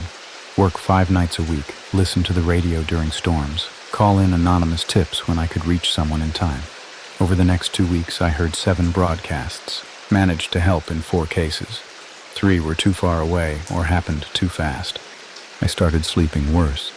Started checking weather forecasts obsessively. Storm coming meant I needed to be ready, be alert. Emma noticed I was more distracted at family dinners. Mom asked if everything was okay at work. I couldn't tell them. Couldn't tell anyone. Jamie texted asking if I wanted to hang out. I kept putting him off. How do you explain that you're listening to a magic radio that predicts disasters? Then came the storm on November 10th. Biggest one of the season. Weather service warning everyone to stay home. I went to work anyway. The gas station was dead. No one out in weather like this. Wind howling, rain coming down in sheets, thunder rolling continuously. Power flickered twice but stayed on. I sat at the counter with the radio, waiting. The voice came through at 1:33 a.m., clearer than I'd ever heard it. Catastrophic structural failure, Riverside Apartments, 4600 River Road. My blood went cold. I knew that building. 12 stories, right on the riverbank. Had to be 300 people living there. Time of incident, 2:15 a.m. Building evacuation in progress. Foundation compromised due to flooding and soil erosion. 42 minutes. Estimated casualties if evacuation incomplete. The voice listed numbers. I couldn't write them down. My hand was shaking too badly. This wasn't a car accident or a small fire. This was a building collapse. Hundreds of people. I grabbed my phone, called 911. You need to evacuate Riverside Apartments on River Road. Right now. The foundation's compromised. The building's going to collapse. Sir, how do you know this? I just know, please. You have 40 minutes. Get everyone out. Sir, I need you to... I hung up, called back, got a different dispatcher, said the same thing, hung up, called the non-emergency line, the fire department direct line. Anyone who would listen. Most thought I was a crank. One dispatcher said they'd send someone to check it out. It wasn't enough. I looked at the clock. 1:41 a.m., 34 minutes. I could drive there. It was 15 minutes away. I could pull the fire alarm, get people moving. But if I was wrong, if this one time the radio was wrong, I'd be arrested for false alarm, maybe charged with inducing panic. But if I was right and did nothing, hundreds of people would die. The radio sat silent on the counter. Outside, the storm raged. Inside, I had to make a choice that Frank had made dozens of times before me. Trust the voice, trust the impossible. I grabbed my keys and ran for the door. Left the gas station unlocked, lights on, register unattended. Didn't matter. None of it mattered if I was right. I drove through the worst storm I'd ever seen, hydroplaning twice, wipers barely keeping up. Made it to Riverside Apartments at 1:58 a.m., 17 minutes left. The building looked normal. Lights in windows, a few cars in the parking lot. No evacuation, no emergency vehicles. I ran inside, hit every fire alarm I could find. Sirens wailed through the hallways. Doors started opening, confused residents stumbling out. "Building's not safe," I shouted. "Everyone needs to get out. Now, some believed me. Most looked annoyed. One guy threatened to call the cops on me for pulling a false alarm. I didn't care. I ran floor to floor, pounding on doors, screaming at people to get out. At 2:11 a.m., firefighters arrived, started evacuating the building properly, professionally. I slipped away in the chaos, got back to my car. At 2:14 a.m., I heard it. A groan, deep and wrong. The sound of concrete cracking, of steel bending, of a structure giving up. The east side of Riverside Apartments collapsed, 12 stories folding in on themselves like a house of cards. Dust and debris exploding outward, car alarms shrieking. The sound was apocalyptic. I sat in my car, hands gripping the steering wheel, watching it happen.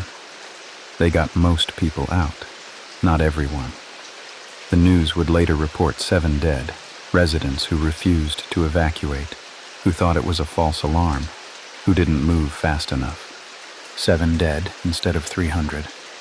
I sat there shaking until dawn, until the emergency vehicles cleared out, until I had to go back to the gas station and face whatever consequences came from abandoning my post. But I'd saved almost 300 people, and I'd never be able to tell anyone how. I got fired, obviously. My manager showed up at the gas station around 7 that morning, found it abandoned with the register wide open. Called me 8 times before I finally answered. I didn't have a good explanation, couldn't tell him the truth, just said I had a family emergency and panicked. He told me not to bother coming back for my final check. He'd mail it. My parents were less understanding than I'd hoped. "You just left?" Dad said, standing in the kitchen with his arms crossed. "In the middle of your shift?" "Tyler, what were you thinking?" I wasn't thinking. I was acting, saving 300 people from a collapsing building. But I couldn't say that. I made a mistake, was all I could manage. Mom looked disappointed. Emma looked at me like I'd confirmed everything she suspected, that I was a screw-up who couldn't hold down even a simple gas station job. I retreated to the basement with Frank's notebooks and the radio. The news coverage of Riverside Apartments ran for days. Structural engineers investigating, families mourning the 7 who died, survivors calling it a miracle that so many got out. Some credited the fire alarms, others mentioned a young man running through the halls who warned people. One reporter interviewed a woman who said a teenager had pounded on her door, screaming that the building wasn't safe. "He saved my life," she said. "Whoever he was, he saved all of us." I watched the interview from my basement, Frank's notebook spread around me. 7 people died. I'd saved almost 300, but 7 still died. Frank's words echoed through his journals. Should have been faster. Why couldn't I reach them? Now I understood the weight of the ones you couldn't save. I spent the next 3 days applying for jobs online. Got an interview at a grocery store, another at a warehouse, both night shifts. I needed to be available during storms, needed to keep listening. Jamie finally cornered me at a coffee shop. "Dude, what's going on with you? You've been weird for weeks. You got fired, you won't hang out. Your parents say you barely leave the basement." "I'm fine, just figuring stuff out." "Figuring stuff out?" "Tyler, you look like you haven't slept in a month." He leaned forward. "Talk to me. What's happening?" I wanted to tell someone, anyone, about the radio and Frank and the weight of knowing what was coming. But how do you explain that without sounding insane? "I'm just stressed," I said. "Job hunting, life stuff." He didn't believe me. I could see it in his face. But he let it go. The next major storm hit on November 17th. I was home, no job to go to, just sitting in the basement with the radio on my workbench. My parents were upstairs watching TV, Emma doing homework in her room. Rain started around 8. By 9, it was coming down hard, thunder, lightning, the kind of storm that made the power flicker. I turned on the radio, adjusted the dial, waited. The voice came at 9:47 p.m. "Traffic incident, intersection of Pine and Morrison, vehicle versus pedestrian." I grabbed my notebook, started writing. Time of incident, 10:20 p.m., pedestrian struck while crossing, serious injuries. 33 minutes. I could get there. I knew that intersection. Residential area, poorly lit crosswalk. I could park nearby, watch for someone crossing, warn them. I was halfway to the stairs when the voice continued. Pedestrian description. Male, 19 years old, dark jacket. My hand froze on the railing. Vehicle description. Pickup truck, failed to yield, rainy conditions, reduced visibility. 19 years old, male, dark jacket. I was wearing a dark jacket. I was 19 years old. Pedestrian identified as Tyler Morrison. The notebook slipped from my hand. That was my name. That was me. The radio was predicting my death. I stood at the bottom of the basement stairs, unable to move, unable to breathe. The voice continued, clinical and detached, describing my accident like it was already done, describing the intersection where I'd be hit, the pickup truck that wouldn't see me, the injuries I'd sustained, fatal injuries. Time of incident, 10:20 p.m. I looked at my phone, 9:51 p.m., 29 minutes. My legs gave out. I sat down hard on the bottom step, Frank's notebooks scattered around me. He'd heard his own death, written it down in neat engineer's handwriting. 3 minutes off, but close enough. Now it was my turn. I could stay home. Simple. Just don't go to Pine and Morrison. Don't leave the house. Stay in the basement where it's safe and let 10:20 come and go. But what if staying home caused something else? What if my sister needed something from the store? What if my parents sent me on an errand? What if avoiding my fate just made it happen differently? Frank couldn't avoid his. Heart attack in his sleep. Nothing you can do about that. But mine was a car accident, at a specific location, at a specific time. I could control this. I stood up, legs shaking, went to my workbench, looked at the radio. Why? I said out loud. Why show me this if I can't change it? The radio didn't answer. Just static and the drum of rain against the basement windows. I thought about Frank. 3 years of listening, of helping when he could, of carrying the weight. It killed him, maybe not directly, but the stress, the burden, the knowledge. It wore him down until his heart gave out. Was that my future? Years of this, until it destroyed me. Or did I have a choice? I grabbed my phone, looked at the time. 9:58 p.m., 22 minutes. I could call someone, my parents, Jamie. Tell them to keep me home, physically restrain me if necessary. But how would I explain it? I pulled up a map on my phone. Pine and Morrison, 2 miles away. If I left now, I'd be there by 10:10. Early. I could see it coming. See the truck. See myself, somehow. And maybe figure out how to change it. Or I could make it worse. Frank's words from his notebook. Can't fight fate. Can only try to soften the blow. But Frank had heard dozens of predictions before his own. He'd learned the rules. I'd only had this radio for 3 weeks. I was still figuring it out. 10:03 p.m., 17 minutes. I made a decision, went upstairs. My parents looked up from the TV. I'm going out, I said. In this storm? Mom frowned. Where? Just for a drive. Clear my head. Tyler, it's pouring. I'll be careful. I grabbed my keys before they could argue, got in my car, sat in the driveway with the engine running, rain hammering the windshield. This was insane. I was driving toward my own death because a haunted radio told me to. Or I was driving toward my death because that's what was supposed to happen, and nothing I did mattered. Or dash. Or maybe I could change it. Like I'd changed the fire on Cedar Avenue. Like I'd changed the building collapse. Not completely, but enough. Enough to matter. I put the car in reverse, started driving toward Pine and Morrison. Arrived at 10:12 p.m., parked half a block away, got out in the pouring rain, hood up, and walked to the intersection. Poorly lit, just like I'd thought. crosswalk barely visible. Cars driving too fast for conditions. I stood on the corner, watching, waiting. 10:18 p.m. 2 minutes.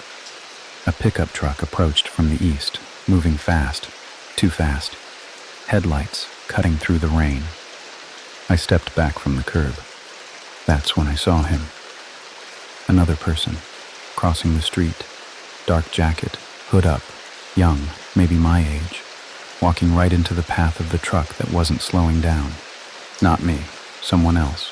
Someone who looked like me in the dark and the rain. I ran, didn't think, just moved, sprinted into the intersection, grabbed the guy's arm, yanked him back toward the curb. Move! The truck blasted past, horn blaring. So close I felt the spray from its tires. The guy stumbled, fell to the sidewalk, looked up at me, eyes wide. You almost got killed, I said, breathing hard. Jesus Christ. He was shaking. I didn't even see it. I was looking at my phone. He looked at me. You saved my life, man. I helped him up. He was about my height, same build, dark jacket. The radio hadn't been wrong. It just hadn't been about me. It had been about someone who looked enough like me in the right conditions, close enough for the broadcast to use my name. Or maybe by being here, I'd changed it. Made it so I was the one who saved him instead of the one who got hit. I'd never know for sure. You okay? I asked. Yeah, I'm good. Thank you. Seriously. He walked away, still shaking. Disappeared into the rain. I stood at the intersection until 10:30, made sure no one else got hit. Then I drove home. My parents were asleep when I got back. Emma's light was still on. The house was quiet except for the storm. I went to the basement, sat at my workbench, looked at the radio. Frank was right. You can't fight fate, but maybe you can soften the blow. Maybe that was enough. I got the warehouse job. Night shift, 11 p.m. to 7 a.m., Monday through Friday. Loading trucks, moving inventory. Physical work that left me too tired to overthink things. Pay was decent. Manager didn't ask too many questions about why I wanted nights. The radio stayed on my workbench in the basement. I kept Frank's notebooks in a drawer. Checked the weather forecast every morning when I got home from work. Storm coming? I'd be ready. My parents stopped asking what was wrong with me. Emma went back to ignoring me like normal siblings do. Jamie eventually gave up trying to get me to hang out, though he still texted occasionally. I didn't tell anyone about the radio. Couldn't. Who would believe me? But I kept listening. December brought more storms. I heard 4 broadcasts over 3 weeks, helped in 2 cases, called in tips that prevented a drunk driving accident, warned about black ice that would have caused a pileup. The other 2 were too far away or too vague. I did what I could. It wasn't always enough. Sometimes I'd check the news and see that something happened anyway, just differently than predicted. Sometimes the warning helped. Sometimes it didn't matter. I started to understand what Frank meant in his notebooks. You can't save everyone. You can't be everywhere. All you can do is listen and try. The weight of it settled into something I could carry. Barely, but I could carry it. One night in late January, I was working at the warehouse when my phone buzzed. Text from a number I didn't recognize. Is this Tyler? The one who bought Frank's radio? I stepped outside on my break, called the number. This is Margaret, the voice said. Frank's sister. I've been thinking about you. How are you doing? I'm okay, I lied. No, you're not. I can hear it in your voice. She paused. The radio's been broadcasting, hasn't it? I didn't answer. Frank used to sound like you do. Tired, weighted down. He carried it alone for too long. Her voice was gentle. You don't have to do that. I know I can't help with the listening part, but if you need someone to talk to, someone who knows, I'm here. Something in my chest loosened. How did he do it? For 3 years? He almost didn't. There were days he wanted to destroy the radio, smash it to pieces so he wouldn't have to know anymore. She sighed, but he couldn't, because knowing meant he could help, and Frank couldn't walk away from that. I saved someone last month, I said quietly, at an intersection. The radio predicted an accident with my name. Turned out to be someone else. Someone who looked like me. I pulled him out of the way. Then it was worth it. But 7 people died in that building collapse. I got there as fast as I could, but Tyler, her voice was firm. 7 instead of 300. You did that. You saved 293 people. Don't let the 7 you couldn't reach erase that. I leaned against the warehouse wall, cold air biting through my jacket. It's hard. I know. Frank knew too. But someone has to listen, and for whatever reason, that someone is you now. We talked for 20 minutes. She made me promise to call her if it got too heavy. Gave me her email, said she had more of Frank's things if I wanted them. Letters he'd written, plans he'd made for improving the warning system. He was working on something, she said, trying to figure out if there was a way to extend the time window, give himself more than 30 or 40 minutes. He never figured it out, but maybe you will. After we hung up, I felt lighter, not much, but enough. I went back to work, finished my shift, drove home as the sun came up, sky turning pink and gold over the mountains. In the basement, I opened Frank's notebooks again. Read through his entries with new eyes. He'd been trying, really trying. Not just to help people, but to understand the radio, to figure out the rules. I started my own notebook, documented every broadcast, every outcome, every pattern I noticed. Storm intensity, time windows, accuracy rates. Maybe Margaret was right. Maybe I could figure out something Frank hadn't. Or maybe I'd just carry this burden until it killed me too. Either way, I wasn't walking away. It's March now. I've been listening for almost 5 months, heard 23 broadcasts total, helped in 14 cases, failed to reach 9. The ratio haunts me, but I keep trying. Last week I enrolled in EMT training courses. Night classes fits around my warehouse schedule. If I'm going to do this, if I'm going to spend my life chasing disasters before they happen, I might as well learn how to actually help when I get there. Jamie asked me about it when he saw me studying. EMT. I thought you were doing computer science. Changed my mind. Want to help people. He looked at me like I'd grown a second head, but he didn't push. My parents are cautiously optimistic. Mom says it's good to see me focused on something. Dad bought me coffee when I told him about the training. Emma rolled her eyes and said, "Finally doing something useful." They don't know the real reason. Can't know. But I'm doing it anyway.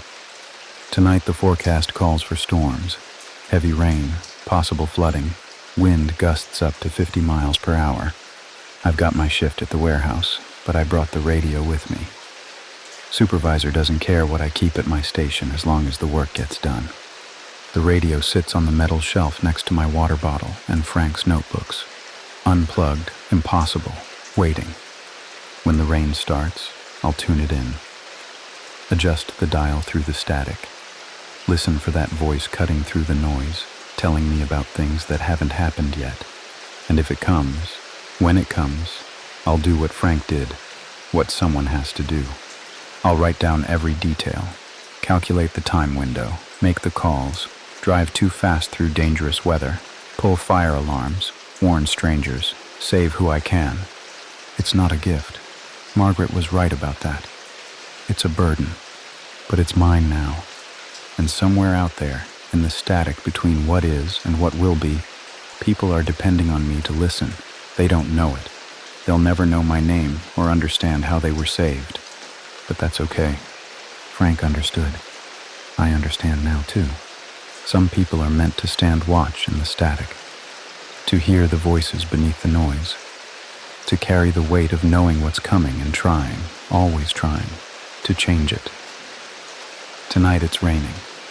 I can hear it drumming on the warehouse roof, that familiar rhythm I've learned to listen for. The radio is humming softly, vacuum tubes warming up. And I'm ready. Whatever comes through that static tonight, whatever disaster waits 30 minutes in the future, I'll be here, listening, the way Frank was, the way someone needs to be. Story 5, the room they never cleaned. I need to tell you about the door before I forget. The doctors say the memory loss is temporary, but I don't believe them. This happened 6 weeks into my new job as a night custodian. I'm 29, and yeah, I know. Not exactly the career path I imagined when I graduated college. But my tech company did layoffs last spring, and after 3 months of sending out resumes into the void, I took what I could get. Night custodian at an office building downtown. Decent pay, benefits, and most importantly, nobody bothering me while I worked. The building is 8 stories, built sometime in the 70s but renovated enough times that it's hard to tell what's original and what's not. Mostly tech startups and law firms, a few accounting offices. During the day, it's packed with people in business casual, typing away at standing desks. At night, it's just me and the hum of computers left running. My shift runs 11 p.m. to 7 a.m., Monday through Friday. Start at the top floor, work my way down. Trash, vacuum, bathrooms, break rooms. The routine became automatic pretty quickly. I'd put in my earbuds, cue up an audiobook, and just go through the motions. I liked the solitude, honestly. After years of open floor plan offices and constant collaboration, being alone felt like a gift. Just me and my cart of supplies, rolling through empty hallways while rain tapped against the windows and the old heating system groaned and clicked in the walls. The janitor's closet on the 4th floor became my base of operations. It's where they keep the main supply stock, industrial cleaner, trash bags, spare vacuum parts, all of it. The closet is deeper than you'd expect, extends back maybe 15 feet. I'd been storing my personal stuff in there too, extra jacket, snacks, phone charger. But I'd never really explored the back of it, just grabbed what I needed from the front shelves and kept moving. The back was dark, cluttered with old equipment nobody had bothered to throw out. Broken chair, ancient desktop computer, boxes of manila folders from God knows when. The building felt different at night. Sounds carried weird. A door closing 3 floors up would echo through the stairwell like it was right next to you.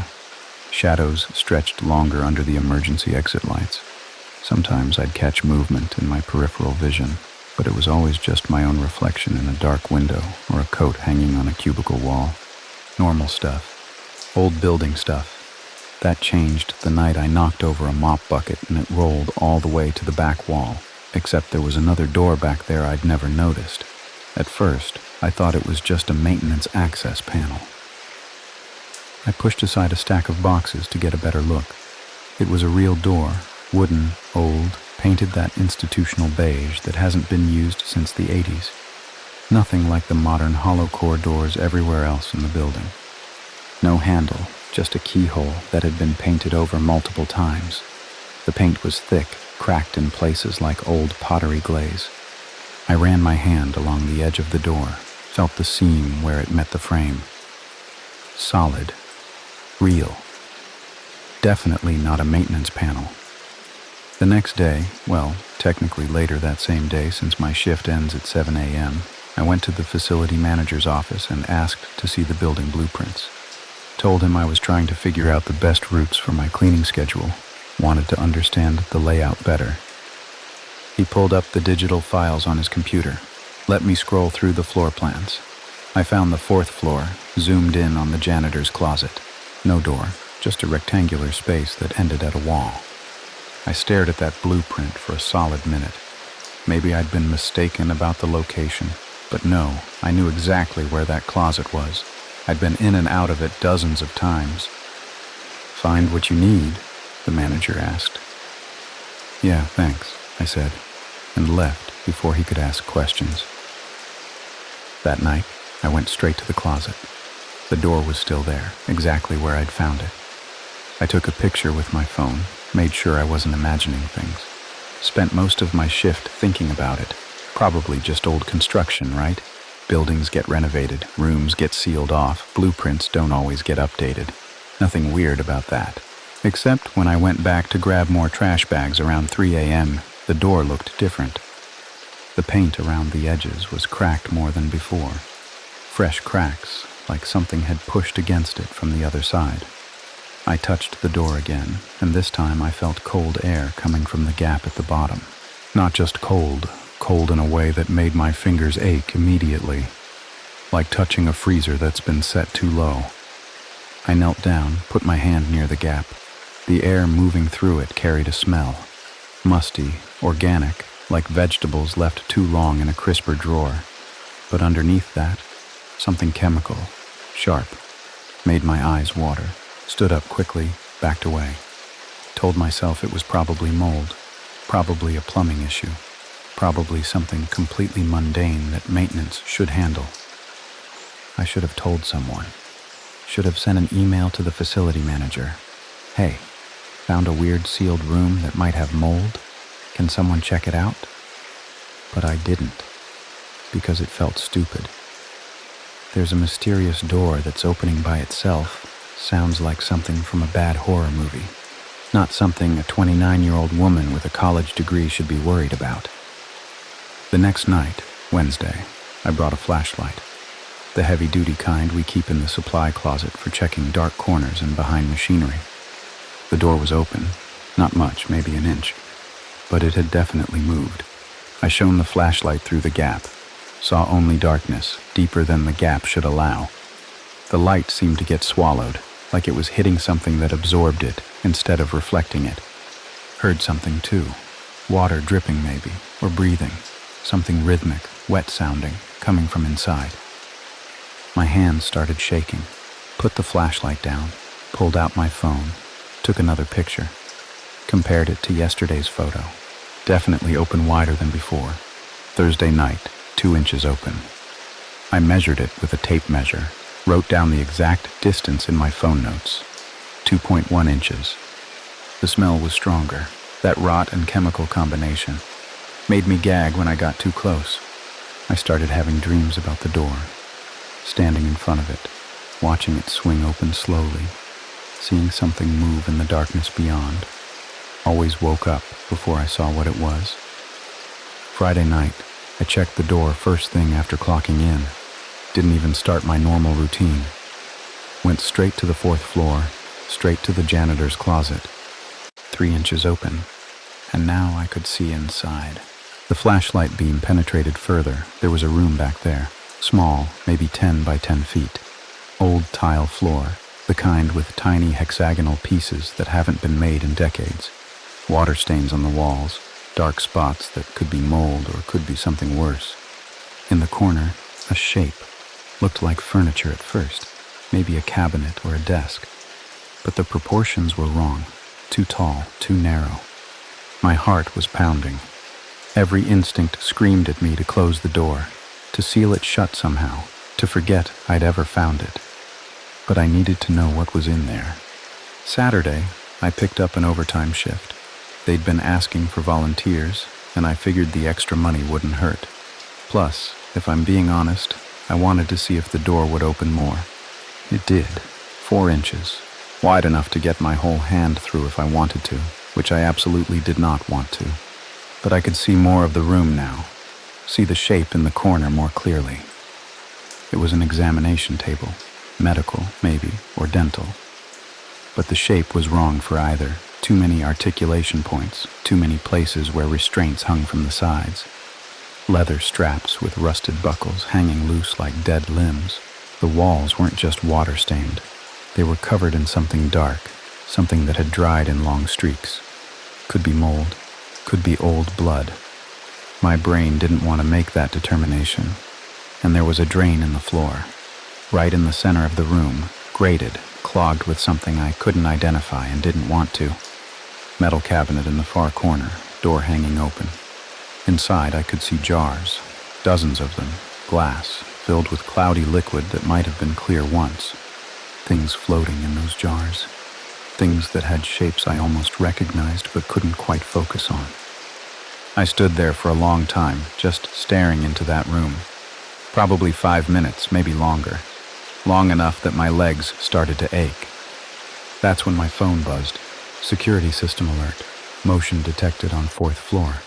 But I was the only one in the building. I was always the only one in the building during my shift. I stared at my phone, then back at the door. Had I been standing here long enough to trigger the motion sensors? They were supposed to ignore slow movement, designed to catch intruders, not custodians doing their jobs. My phone buzzed again. Same alert. Motion detected on 4th floor. I was still standing in the same spot. That's when I realized. I'd been standing in the doorway for several minutes now. Not just near it, in it. 1 foot inside the janitor's closet, 1 foot in the hallway, but leaning forward, body angled toward that open door in the room beyond. I hadn't meant to move closer. Didn't remember taking a step. The door was closing. Not fast. Slowly, deliberately, like someone was pushing it shut from the inside. The gap narrowing from 4 inches to 3 to 2. I jerked backward. The door moved faster. Some animal part of my brain kicked in, lunged forward, shoved my hand through the gap, tried to stop it from closing completely. Pain exploded up my arm as the door caught my wrist. Not like a pinch, not like a normal door closing on your hand, like my wrist had been plunged into ice water and fire simultaneously, every nerve ending screaming. I screamed too, pulled hard, felt the door resist, then suddenly release. Fell backward into the hallway, landing hard on my tailbone, cradling my wrist against my chest. The door was completely closed now, solid, flush with the frame, like it had never been open at all. But my wrist was wrong. The skin where the door had caught it was ice cold to the touch. And the color, it wasn't the red I expected from impact. It was gray. Pale gray, like something drained of blood, like something dead. I scrambled to my feet, ran to the nearest bathroom, turned on the hot water, shoved my wrist under the stream. The gray was spreading, up my forearm, creeping toward my elbow in thin tendrils like roots or veins. What the fuck? The hot water did nothing. The gray kept spreading. My arm was going numb, that ice-cold sensation moving up with the discoloration. Hospital. I needed to get to a hospital. Grabbed my phone, my keys, ran for the elevator. Pressed the button. Nothing. Pressed it again. The display stayed dark. Stairs, then. I turned toward the stairwell, grabbed the door handle. Locked. That wasn't possible. Stairwell doors never lock from the inside. It's a fire code violation. They have to open outward for emergency egress. I pulled harder. The door didn't budge. Tried the other stairwell on the opposite end of the floor. Also locked. The gray had reached my elbow. My entire forearm was numb now, heavy, like it belonged to someone else. I was trapped in the building, with whatever was behind that door. A sound from the janitor's closet, not the door opening. Something else. Something moving. Sliding across the floor with a wet, scraping sound like meat dragged across concrete. The closet door, the regular door, not the mysterious one, swung open slowly. Something emerged into the hallway. I couldn't look at it directly. My eyes refused to focus, kept sliding away like trying to stare at the sun. But I saw enough in my peripheral vision to know it was wrong. Tall, human-shaped maybe, but the proportions were all off. Too many joints, limbs that bent in too many places, covered in that same gray, patches of it darker than others, like mold growth or bruising or both, pieces missing, pieces added, things that shouldn't be there, things that should be there but weren't. It moved with that sliding, scraping sound, pulling itself forward. Words formed in my head, not spoken, not heard, just suddenly there, like thoughts that weren't mine. Incomplete, must finish, must complete. It reached toward me with fingers too long, too many segments, gray and glistening. I threw my walkie-talkie at it. The device passed straight through its center and clattered against the wall behind it. Not solid, or not entirely solid. Something in between, something that didn't follow the rules. I ran. Back through the office area, between cubicles, around conference room doors, that sliding scraping sound followed, steady, patient, never speeding up, but never stopping either. My arm was gray to the shoulder now. The numbness was spreading across my chest, cold, seeping into my core. Fire alarm. The thought hit me like lightning. Fire alarm triggers automatic unlocks on all emergency exits. Building code, safety protocol. I veered toward the wall where the pull station was mounted. Red box, glass front, little hammer hanging on a chain. Grabbed the hammer, smashed the glass, pulled the alarm. Bells screamed through the building, so loud I felt them in my bones. And above that, another sound. Sprinklers activating, water starting to pour from ceiling fixtures throughout the floor. The thing behind me made a sound. Not words in my head this time. An actual sound. Like metal scraping metal, like a scream filtered through static. It recoiled from the water, actually moved backward, that wrong-jointed body curling in on itself. The emergency exit door clicked, the magnetic lock releasing. I didn't wait, didn't look back, just ran for the stairs, hit the door with my shoulder, nearly fell down the first flight in my panic. Down 4 flights of stairs, water from the sprinklers pouring down the stairwell now, soaking me completely. The gray on my arm was receding. Not gone, but pulling back, the color fading from my shoulder back down toward my elbow. The water was washing it away. I burst out the emergency exit at ground level, out into the street. It was raining. Pouring, actually. The kind of downpour that soaks you instantly. I stood there in it, letting it hit me, watching the gray disappear from my arm completely. The water running off my skin was black, like ink, like oil, swirling down the gutter drain. My arm was pale underneath. Normal color, normal temperature, feeling coming back in pins and needles. I collapsed onto the sidewalk, just sat there in the rain, shaking. Fire trucks arrived maybe 10 minutes later. Sirens, lights, the whole production. Protocol for a building alarm. A firefighter helped me up, asked if I was okay. I pulled it by accident, I said. My voice sounded distant, like someone else was speaking. Got locked in the stairwell, panicked. I'm sorry. They checked the building.